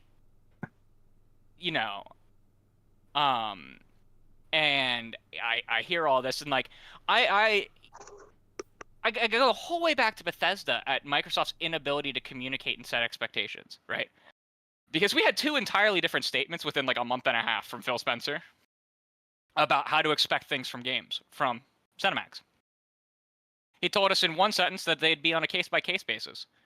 He told us in another sentence that they would be exclusive to wherever Game Pass is. That's what Xbox players can expect, that's like the overarching plan. And even in that, he left the door open for some games to be multi-platform, because he said, like, what I want you to take away is the main takeaway is going to be that, like, this is the main reason we did this, right? And that means that there can be other reasons when you say something is a main reason. And so, like, that's why I've still always said, like, the ZeniMax Online MMO was going to be multi-platform, and I was okay with that because it made sense. But, and then we had Activision Blizzard, where we don't actually know how they're handling anything at Activision Blizzard except for Call of Duty. Call of Duty is the only thing they talk about, right? We know exactly how they'll handle Call of Duty. Like that's the one thing we do know for a fact. Call of Duty is going to be on literally every platform and whatever Ubisoft wants it to be on. We know the exact details of how that's going to be handled. But I couldn't tell you how any other game from Activision well, actually, I can tell you how every game from Activision will be. It'll be wherever Ubisoft wants it, because contractually it has to be. but I can't tell you where any game from Blizzard's going to be. I have no idea. None. I couldn't tell you how they're going to handle Blizzard. I suspect that it'll be multi-platform, but especially now. I don't know. Now, right? And there's just no. We have no idea, and they left us in the dark, and they have not communicated with us well for like 4 years, and you know, they get what they reap. And even if every rumor that is out this week is fake, everyone was right to believe every word of it, because who knows what Xbox is doing, because they won't tell us.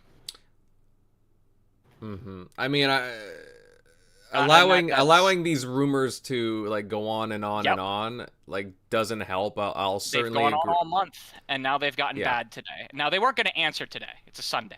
Like it's, it would take a lot for it would have to be impacting stock prices in off-hours trading for them to answer today. And this is actually why I do think they will respond this week. Someone asked when I think they'll respond. I think they will respond this week, because they just reported that the gaming division is their third largest division by revenue. And this is a massive change in how they're going to be making money with that division, which means it's going to get picked up by this is going to get picked up by actual national news circuits. This is going to get picked up by investors relations and things like that. And so they're going to have to speak on it sooner rather than later. Like, I don't think we're going to have to wait until arbitrary date in spring for them to actually talk about it, because they're gonna have to because investors are gonna be asking them. You know, I'm not surprised in some ways, but it's just like you said, their messaging with the ways that, you know, they were talking about exclusives still, and just the way that, again, their language was, that, you know, I wouldn't have thought otherwise. But honestly, like, in a way, like, again, if you look at from Tim Stewart and Satya Nadala's angle and just the company as a whole, I guess I shouldn't be surprised, because they want to make money off of anything, and if they can get more software, you know, in a lot of ways, I understand that, right? From the business perspective, but at the same time, I mean, you know, if you're gonna go down this route, you're gonna be, you know, first of all, pissing off your fan base, your hardcore fan base, and second of all, again, the box that you bought, you know, it just doesn't seem as important anymore. Also, if anyone wants to know how Tim is doing through all of this, he is hosting a Twitter space right now called "I'm Not an Xbox Fanboy Anymore." So that's how Tim's doing tonight. That's a shame. Like, this is not good for their brand image. Well, that's why they, like you said, I think they really do need to comment, like, immediately. Not just this week, but early this week, you know? Probably Monday or Tuesday, you know? I guarantee right now that they are having an emergency triage meeting to figure out what the fuck's going on, because they were trending #1 on Twitter for, like, 4 hours. Like, look, sorry for interrupting you, but one thing is Xbox executives and personnel seeing it. Another thing is Microsoft executives and leaders. They're not gonna care as much as those Xbox executives about the outcry from Xbox fans. So, you know, it all comes to, like I said, the only reason I think Microsoft will actually do it is because this is going to get picked up by actual news circuits, because of how big of a change in business operations it is, and how big of a division of Microsoft they now are. Right? Yeah. Like, they make more money for Microsoft than Windows does. The Microsoft thing. The only thing that makes more money is the Office, like 365, and Azure. Like, they're number 3 at the company. They're ahead of Windows, they're ahead of GitHub, they're ahead of LinkedIn, and a couple other divisions under Microsoft. Like, it's insane. Like, this is one of those things that's going to get picked up in the news, and they're like, it's gonna break out of the gaming circles, and that's why it's gonna have to be. That's why they'll have to address it. Agreed. Okay. Yeah. Again, like, so I'm done. No, and that's fair, and I think you made some really good points, Crusader, and I certainly understand, like, your perspective with it. again, I'm just.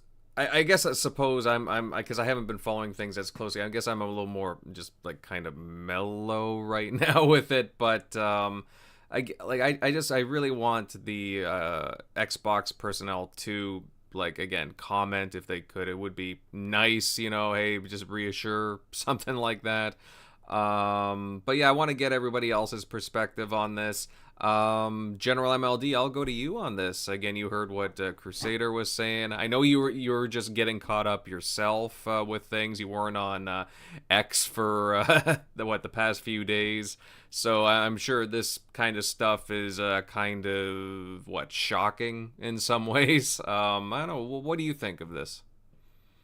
Yeah, I didn't know about this until half an hour before the podcast. So I really only had this, last hour and a half to take it in and compose myself. But I think my impressions are still pretty fresh. Now, we talked about this when the rumors popped up a few weeks ago about, Sea of Thieves and Hi-Fi Rush. And my opinion on those have not changed.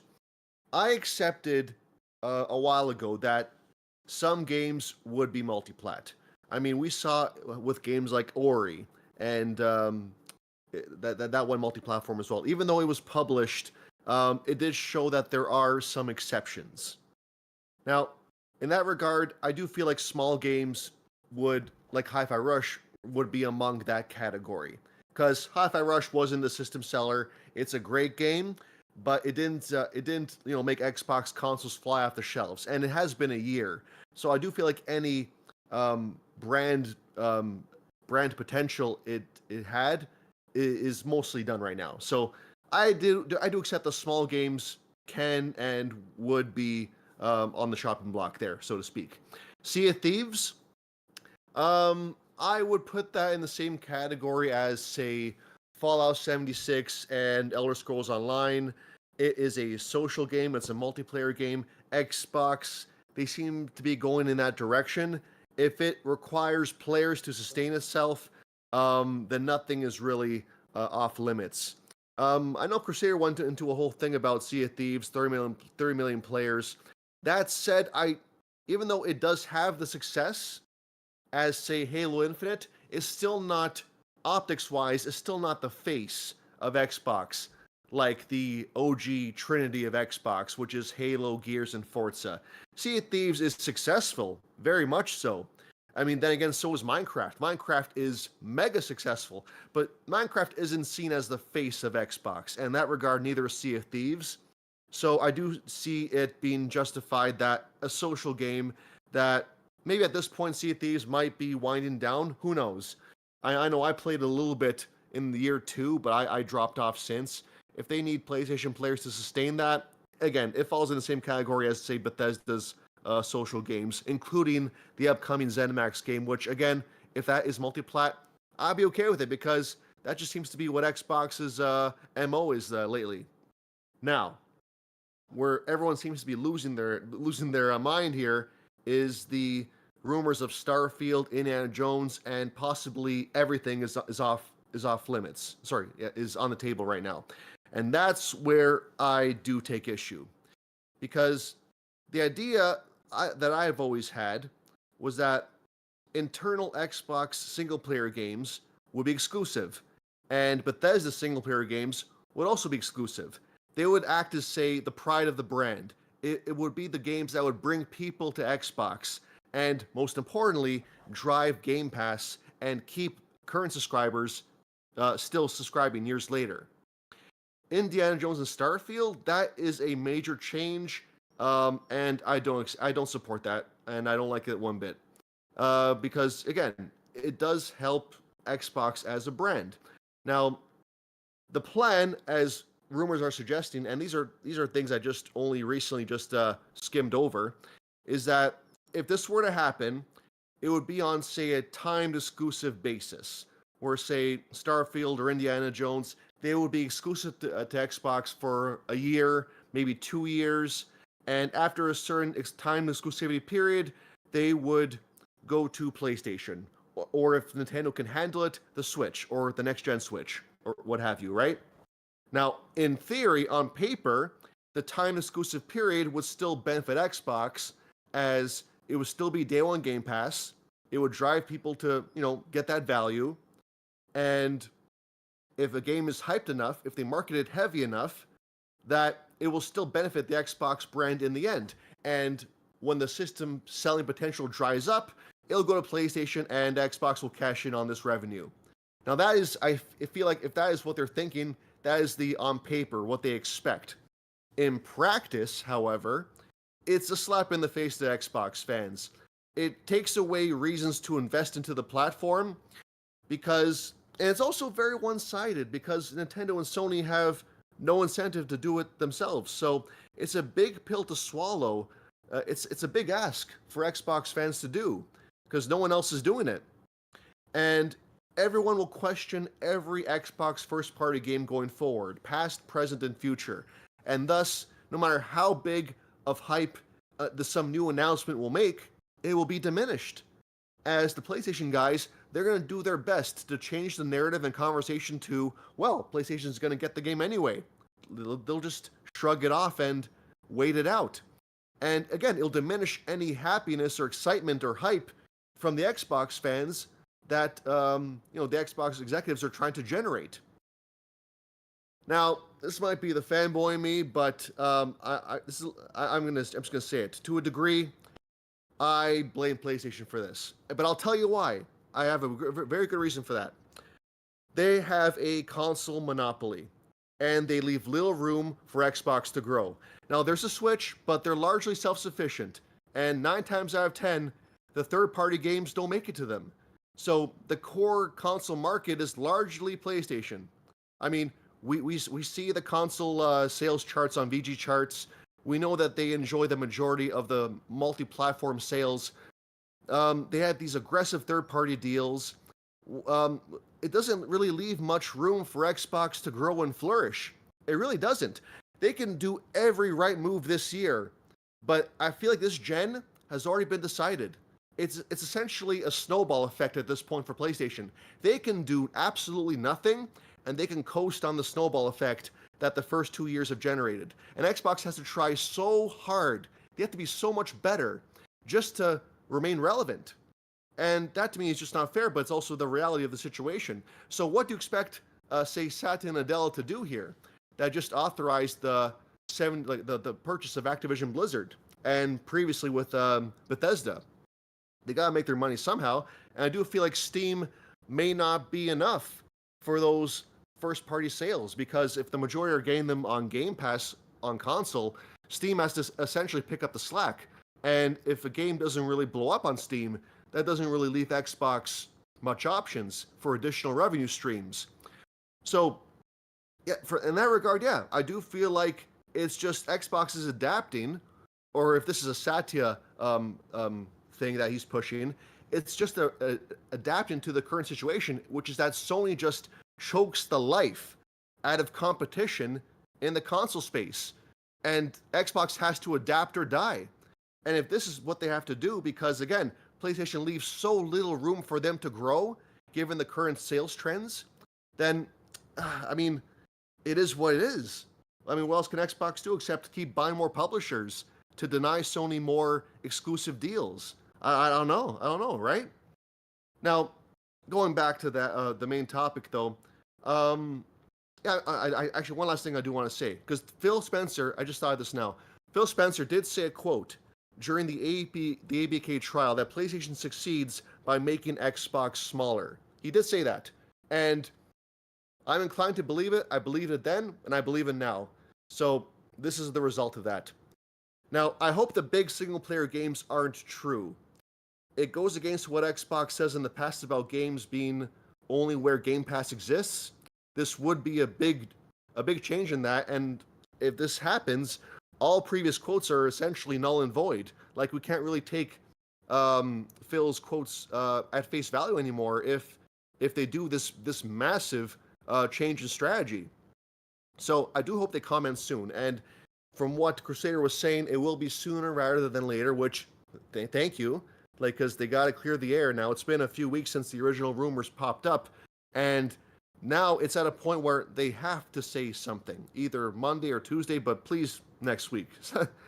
Now, all that said, I must stress, consoles aren't going anywhere. And the answer is simply Game Pass.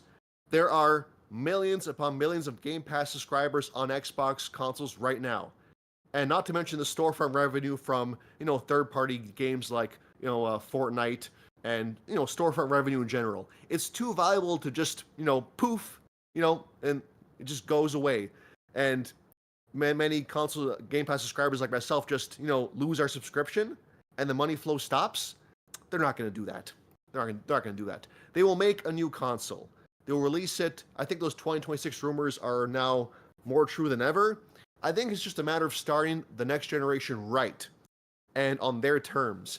Because Xbox Series X and S, on paper, they're great consoles, but it launched with what? Gears Tactics. They had 0 major first-party launches until 2021. And so it didn't have the greatest first impression is what I'm saying. So they still need consoles. They still want to grow Game Pass, and consoles are a major part of that. What they do need is to just, flip the chessboard, so to speak. This generation, in my opinion, has been decided. The snowball effect is happening in PlayStation's favor. Xbox is getting the scraps in the console space, mind you. I'm stressing the console space. So the best thing they can do is take the 30-plus studios they have and start fresh. Much like how Nintendo did with the Switch after the Wii U was such a big failure. Start over on their rules, and if I were to play devil's advocate, there would still be something salvageable here. If, say, they really market upcoming games heavily, they're day one on Game Pass. You make heavy console bundles day one. Gamers in general, they don't like to wait. I'm a patient gamer. Many are patient gamers, but many gamers are impulsive. If there is a hyped game, it has like a 90-plus Metacritic score, it is very hard for people to practice self-control in the gaming industry, I find. If Xbox markets these games right, makes it a console bundle, identifies them closely with the Xbox brand, they will do very well. If they go to PlayStation after the system selling potential has dried up, then that could be a win-win all around. It's just more money in their favor. But that said, I'm just playing devil's advocate. I do not support that idea. I don't like the idea. But I'm just saying what they might be thinking on how to make this sustainable for Xbox in the future. I genuinely think that is exactly what they're thinking, but Yeah. I don't see that working. Exactly. Especially because they don't make the genre of games that is the most flashy and does that. Does that make sense? They don't make the third person over the shoulder action adventure games in enough mass. Yeah. Which is that's today's action platformer. You know what I mean? Look at the PS2 era and the era of the time, and it was all of the 3D action platformers. The Xbox 360 era was the shooters and the multiplayers. You look at the times, and Microsoft has a bit of it, right? But they don't make it with enough mass that they can market that consistently enough, I don't think. Right. But I agree I agree with you completely that that's the thought process. 100%. Yeah, and it sounds good on paper because a year is a long time for gamers, right? If a game is just that good, they're gonna play it where it is day one, and the other guys will wait a year. They aren't gonna switch. The single console owners for PlayStation, they're forced to wait because they have no intention of buying Xbox, and they'll sustain Xbox in their own way when the game does make it over. But the concern, again, that you can't measure on paper is the harm to the brand. These are games that are supposedly, are what define Xbox. And if everyone just has the mentality, well, I'm just going to wait a year, then that could hurt the brand in ways we can't really fathom right now. We got to see it to kind of understand it. And I hope the execs really think long and hard about what games they put over.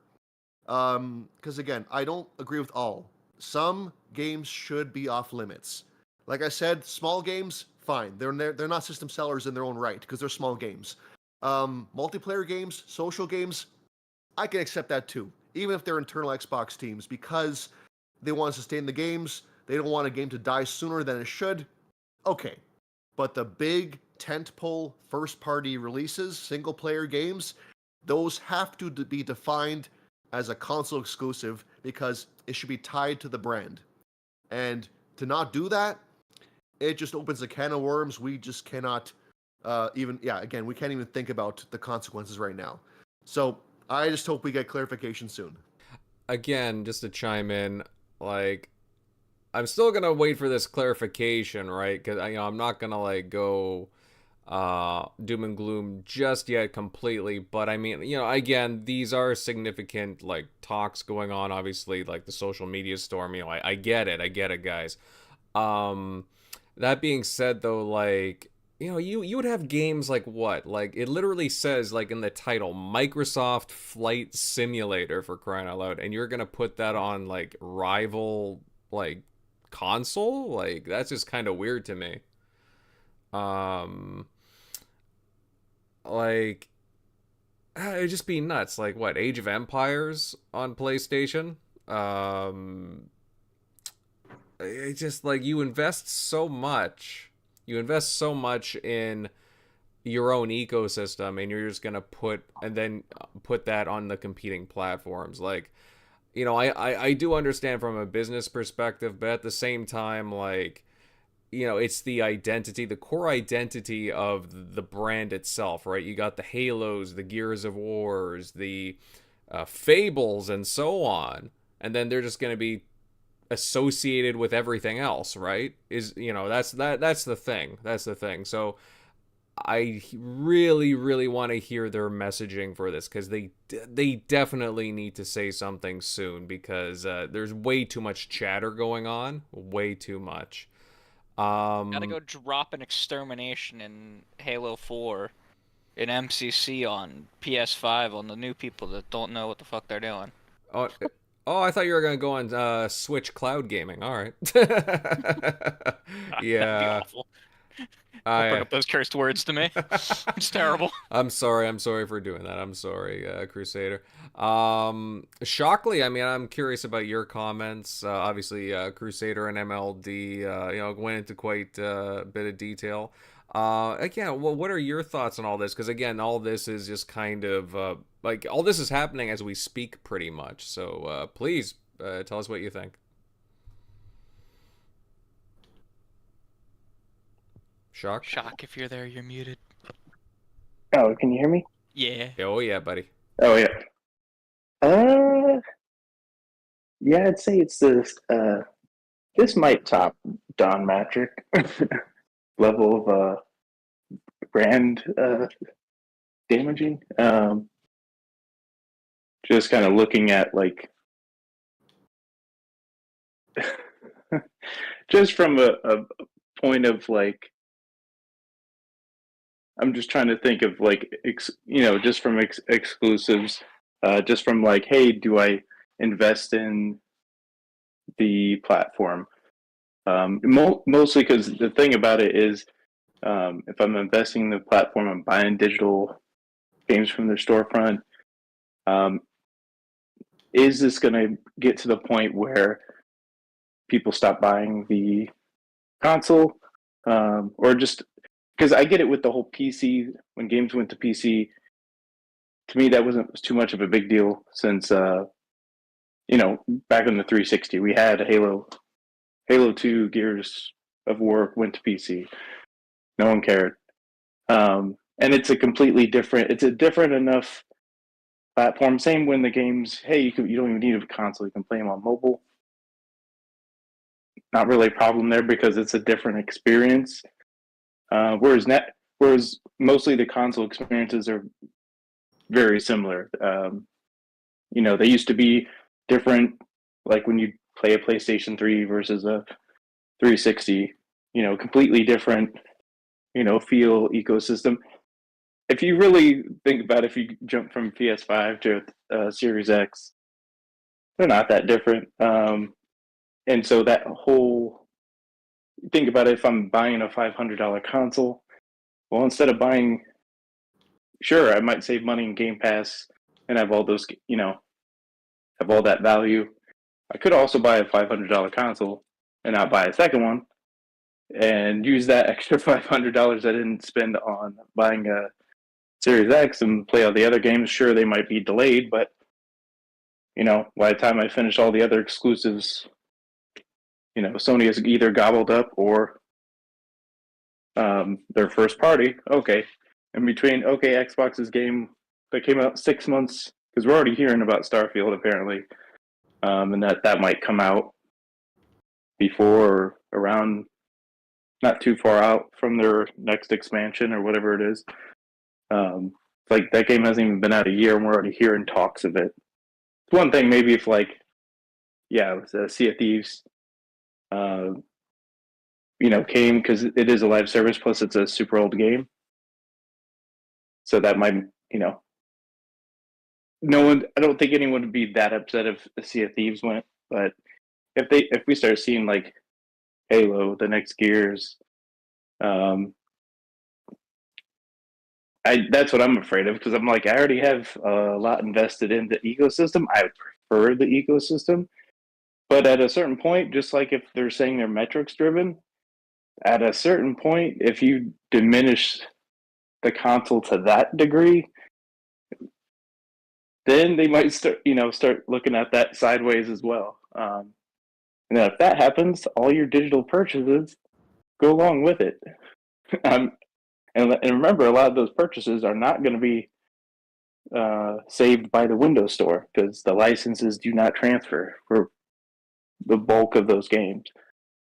So all your backwards compatible games, stuff like that, aren't going to work. So obviously when the consoles stop working, there's not going to be anybody, sure, you could take it apart and probably find some components to get it to keep working, but like at that point, and that's the weird part about it, is like, especially obviously if it went to that degree, that they could end up being the ones where it's like, hey, there's no more console, and then here's all your digital purchases have gone away. Or they definitely need to figure out how like they would handle that, but obviously they don't have any plan to leave the console space. It's just I don't understand their if this is true, like what they're thinking, how this is really going to actually help them, even from a standpoint of either one, the Game Pass is coming to PS5. I don't see that happening. So if that doesn't happen, you're likely going to attack your own base where most of your Game Pass subs come from. Because again, like I laid out, you could just instead of subbing to Game Pass, I could just save the $500 for now and then buy the games on a sale or whatever. And just, hey, I'm only at least having to mess with one console. I don't have to mess with two ecosystems to play all the games I want to play. So if that happens, then you're going to start hurting your own Game Pass, the whole business model that you've laid out. Which kind of just goes against the whole purpose of at least why they've said they've done everything, because of Game Pass and leading with all that. And then if it does come to PS5, then that's going to put a death knell on it quicker, even, because then there's Xbox consoles don't even have that as an exclusive. As, hey, well, at least the games are coming to PS5, but they're paying $70. They don't have access to Game Pass. So it's just brand damaging. You already have when Phil laid out, I don't even think it was that long ago, I think it was this past summer, when he like specifically corrected somebody who's like, well, we're not a third-party publisher. We do exclusives as well. Unless he's talking about just doing like Prime stuff. But he was like, wanted to really correct them, like, hey, we're not a third-party publisher. Well, I mean, if every game's coming, it's just a matter of when. You kind of are. At least, if they're going to go this route, at least if they can make sure Sony doesn't, like, hey, Sony will put our games on your platform, but hey, you can get the small stuff like Stellar Blade, whatever, but how about you just, like, leave the major third-party publishers alone, like Final Fantasy, stuff like that. Don't make those exclusive. At least that would be a nice trade-off. So then at least there would be a trade of games coming to Xbox. So you could at least, I don't know, stand by that of like, hey, we won't lose all these other major third parties that used to come to our platform. But this is levels of bad. I think this is worse than the Xbox Live Gold going up to 120, or what was the or the Don Matrix stuff. Like you can see in the streets, you have like the biggest fans that have been behind them through all the like lows are literally saying like you have Kid Smooth on there going at it like screw Xbox, and he's like having somebody like change trying to get a graphic artist to change his logo. But like it's gonna suck for gamers all around, because if they go this route, it's gonna really, even if Xbox still making consoles, they're pretty much, Sony at that point is basically set. They could just do whatever they want to their own customers, and not like, hey, well, we don't have to really compete. We were scared at first because, obviously we're in first place, whatever. But, Xbox is going to be coming with Starfield, Elder Scrolls. Maybe Starfield wasn't like the banger and exclamation point that they thought it was, but games are going to hit that like the next Elder Scrolls, people are going to be dying to play that. You have that built-in fan base that has bought Skyrim 10 times over. And just the new Blade game, the new Indiana Jones game. You have all these other studios now that like games are going to be coming consistently, while their first party, they're going to have to rely on a lot of these third parties that they are stacking up for exclusives. But because obviously their first party is, who knows when Naughty Dog's making another game. They might only get one game a generation. But at a certain point, like if they go this route, Sony could just be like, hey, we're not going to push for these cool features that we see Xbox does. We don't really need to, because, well, we already have all your games, so that's like a giant plus for our gamers already. So if you're on that platform, what's to stop them from already doing what they've, done in the past when there wasn't too much of a competition. It's at this point, it basically gets to a point where it's like, because Nintendo's not a competitor. They don't get the same games. They're pretty much generation behind as far as their quality of like their titles, as far as like their tech. So they're not going to get all their basically is their first party games, and then some of the games that happen to be playable, like the Mana games from Square. So at that point, you basically almost, it's hilarious. You do the ABK deal that everybody's like scared of, like, oh, this is monopolistic. And just to take all of that you've acquired and then turn it into, hey, we're just going to make PlayStation basically a monopoly. Like the flip of that is hilarious. But also the talking, why did they fight so hard in the summer when Sony was trying to nail them in court of like, you can't trust a word they say because they kept all the Bethesda deals. Look, they flipped the Indiana Jones. That was supposed to come to PlayStation. So wait, that's supposed to come to PlayStation now after they already said that they did a re-deal on it with Disney, and then now they're going to go back on that.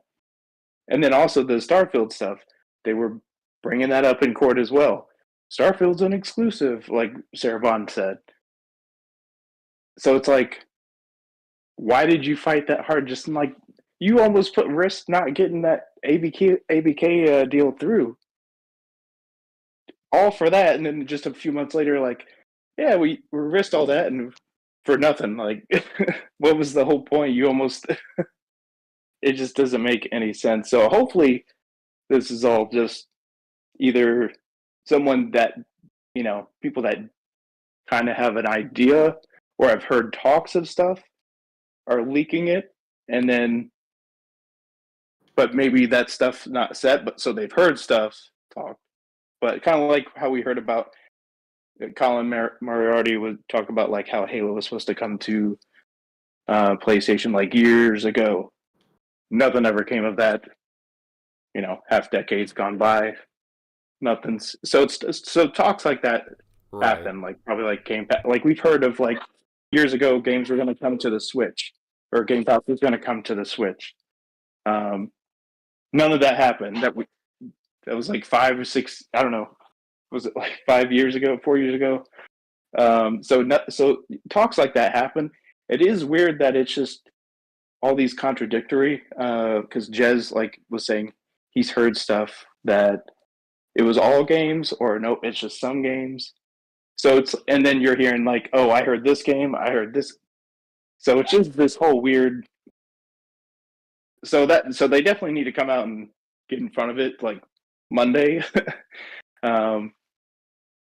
Should have probably done it tonight. I think someone just posted it funny on Twitter that Xbox community is losing his shit, and Phil Spencer's on here playing Diablo 4. He is playing Diablo 4 right now.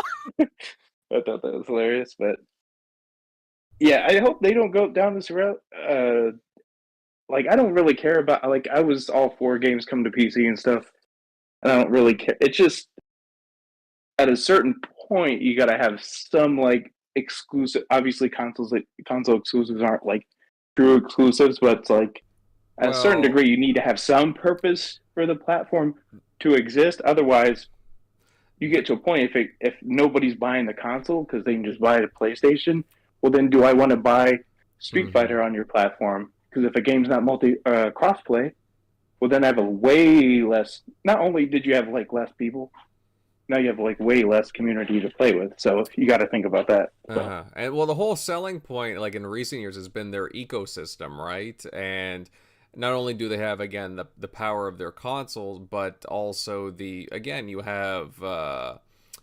xCloud Gaming Xbox Cloud Gaming, as well as again, Game Pass, but the ecosystem itself and the synchronicity between both again, console and PC as well. They're doing pretty good. They're doing pretty good building up. So that's why, again, with all this talk, it's kind of dumbfounding people, right? That's why there's so much of a shock, right? Because they thought, oh, it's the investing in their own ecosystem and acting like a true competitor to Nintendo, to PlayStation, and now people are just really scratching their heads. So again, I need them to come out and be like, hey guys, this is what's going on, right? So just it's dumbfounding. I'll get to you in one sec, Grimes. I just wanted to go over a super chat. Super nifty Susie 1 says, with $1.99 super chat, do you think Blizzard will have more layoffs? Probably, I would say. 100%. Probably. Unfortunately, it's just something that happens. And it's not just going to be Blizzard. It's going to be the entire industry. It's going to at least 5,000 to 6,000 more employees throughout the year. Well, it's going to be the way that tech's being hit right now. Yeah, there'll be more. And also Connor Garrity with the what was that? Euro. Yeah, €11.99. Thank you very much, pal. Shareholders and the top brass in Microsoft want to see the money made from the purchase. Xbox console sales are down. Game Pass numbers stalled. Where to make the money? PlayStation 5 and Switch. Well, that's basically what I was hinting at. I mean, again, if this is an actual thing, that's where you would generate a lot of money, by dipping into those consoles and other ecosystems. So yeah, that would be a way to do it. You're right. But yeah, Grimes, please take us away. What are your thoughts? Okay, so remember, Microsoft doesn't see PlayStation as a competitor. It's all about Amazon and Google, according to them. But I'm gonna keep it short because you guys have already said a lot of good points that I agree with. And okay, right. Here's the thing, yeah. I have to agree that this is a Microsoft decision. People need to come to the realization that Xbox is no longer in control of its gaming division. What do you think was going to happen after Microsoft forked $70 billion to acquire a toy that's going to print them cash for its gaming division? Do you really think Microsoft was going to allow Xbox to make any of those any future decisions? Absolutely not.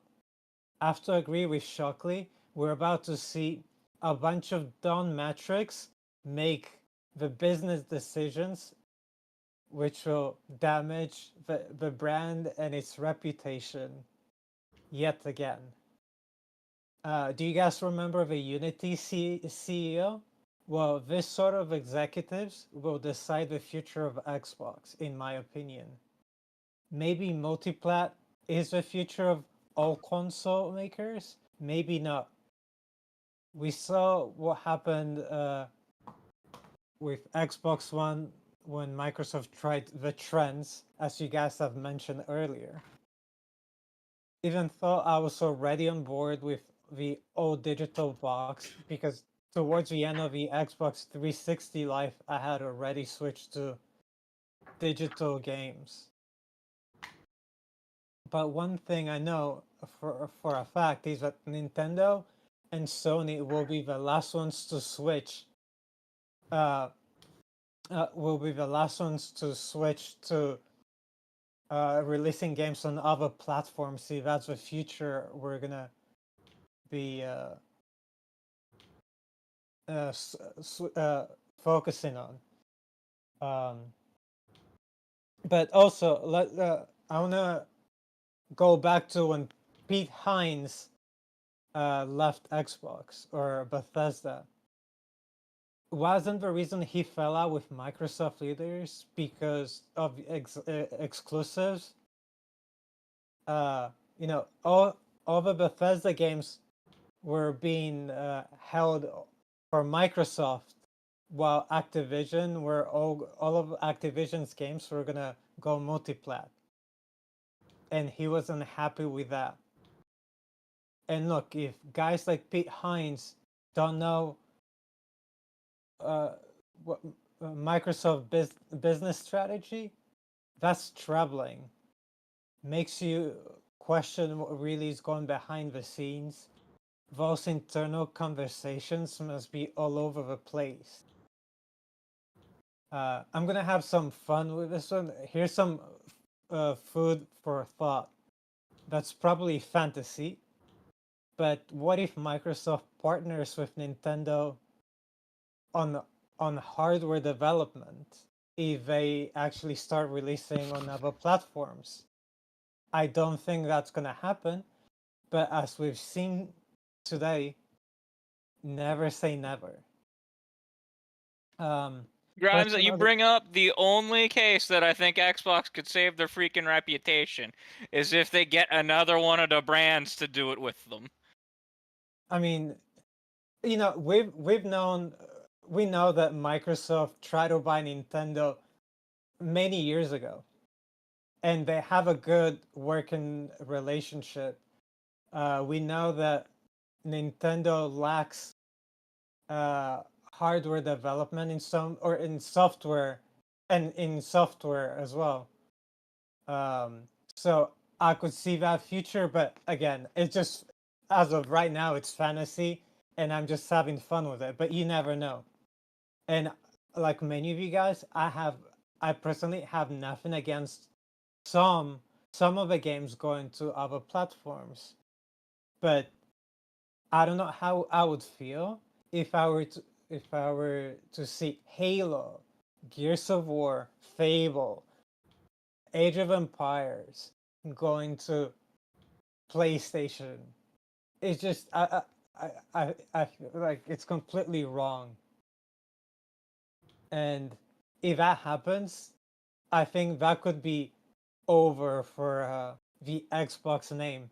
I don't think Phil Spencer, Sarah Bond, or anyone else is saving Xbox after that. And you guys have touched on it, but I don't think Phil Spencer even has a say on any of these decisions. I don't think he has any power at Microsoft whatsoever. And last thing I'll say is it would be interesting if games start hitting other platforms, what scores they get on reviews. I guarantee you guys that reviewers and media outlets will at least give 1 or 2 more points to Microsoft games just because they're releasing on other platforms. But I mean, my point is they're going to give them giving them better scores because they release on other platforms. You know, the whole Xbox tax and bringing it back.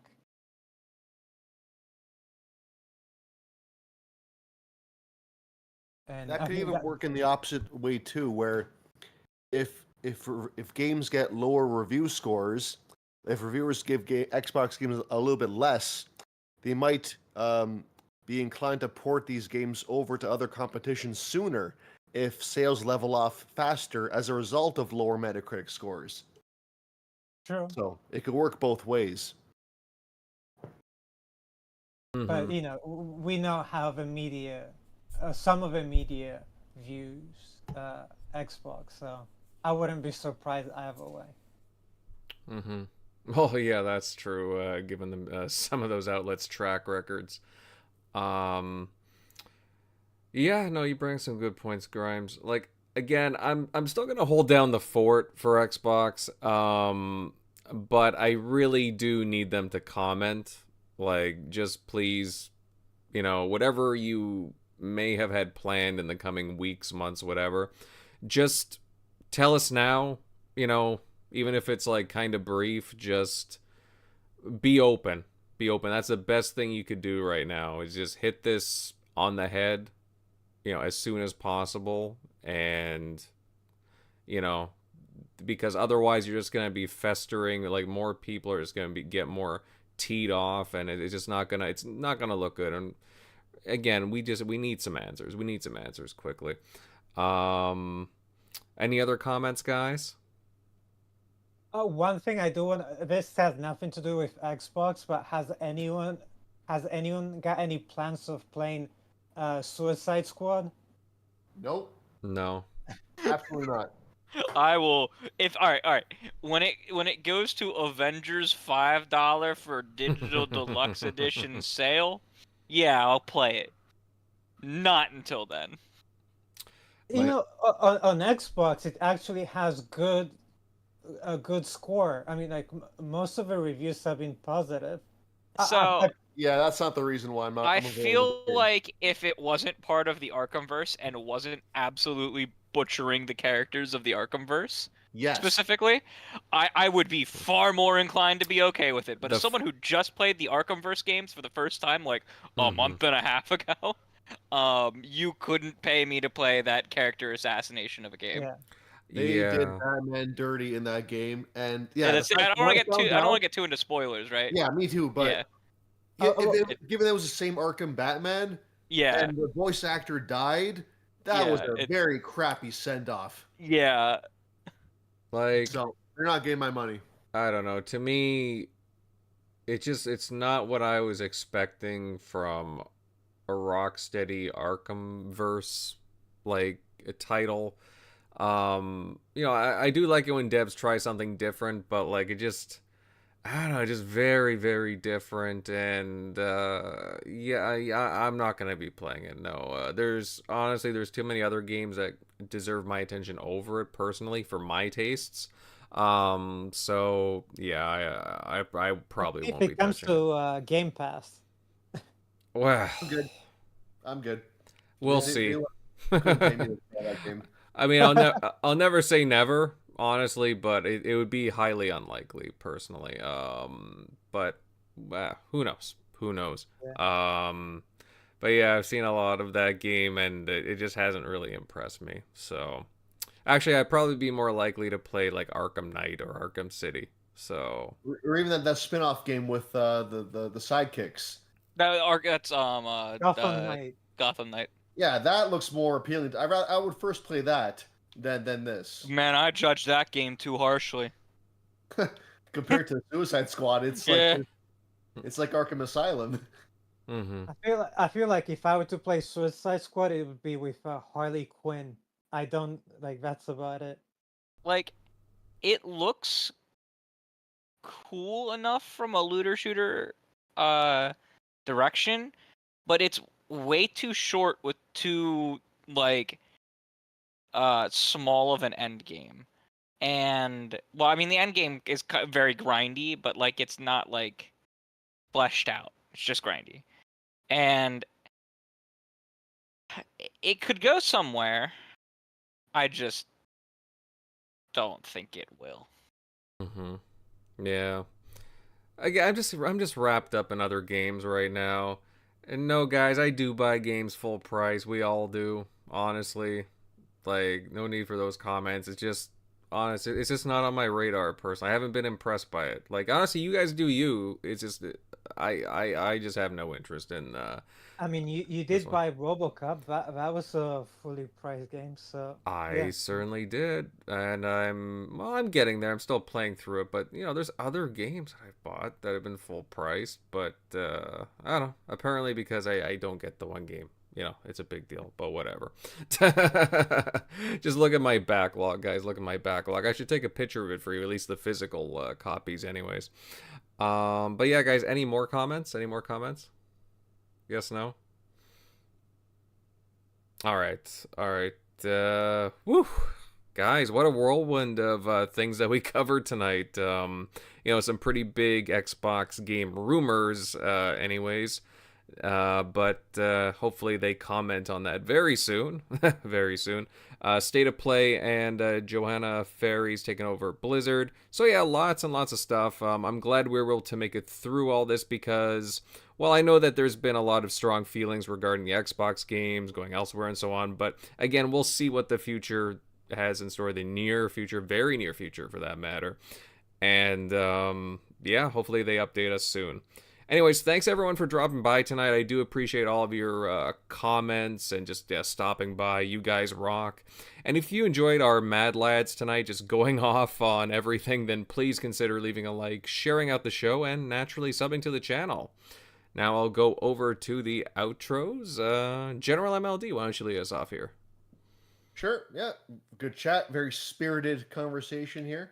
You guys can find me at MLD Ghost on X and Gamertag Ghost MLD. And here's hoping we get some clarification in the coming days ahead.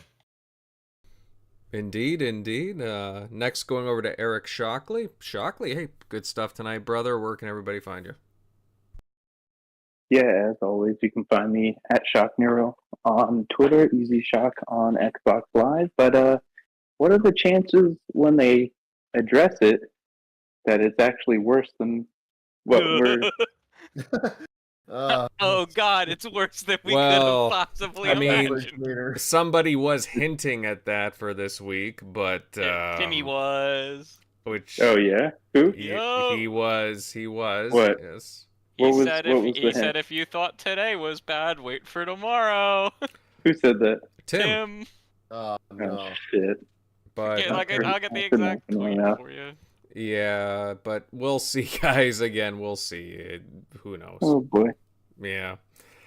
Let's see. Oh yeah, just so you guys know, Dots had to leave through. He had to head off early, but you guys know where to find Dots.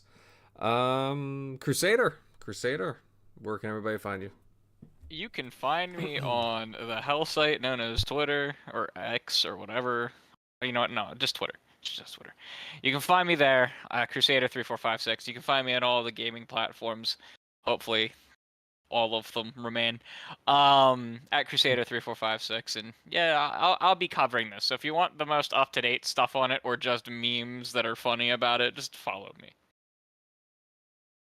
You heard the man. Follow him. And Grimes, good show. Where can everybody find you? Yeah, I loved all the opinions today. You can find me on Twitter at FakeMayhemOG. But last thing I was gonna say, who needs Xbox when you have a Apple Vision Pro? Just play your Xbox on that. That's the future. Yeah. Just pin it to your fireplace. Yeah, Yeah, something like that, right? that's what Microsoft's thinking. Oh. Very thinking ahead. Yeah, for sure. Or drive with that thing on, right? Yep. Okay, guys, I'll round out the crew. You guys can find me on YouTube at Invader Gaming, and I'm also on a whole bunch of other audio video sites as well. But yeah, very spirited, interesting chat tonight. And to all of our listeners and viewers, we will be taking next Sunday off. What was it? The 11th, I believe. It's Super Bowl Sunday. So, be taking up a lot of time, and plus near Valentine's Day. So, hey, not a good recipe there. Believe me, we've learned from that over the years. But we will be back on the 18th, and we shall see what news we hear until then, right? And but we'll keep our eyes and ears peeled. So until then, guys, later.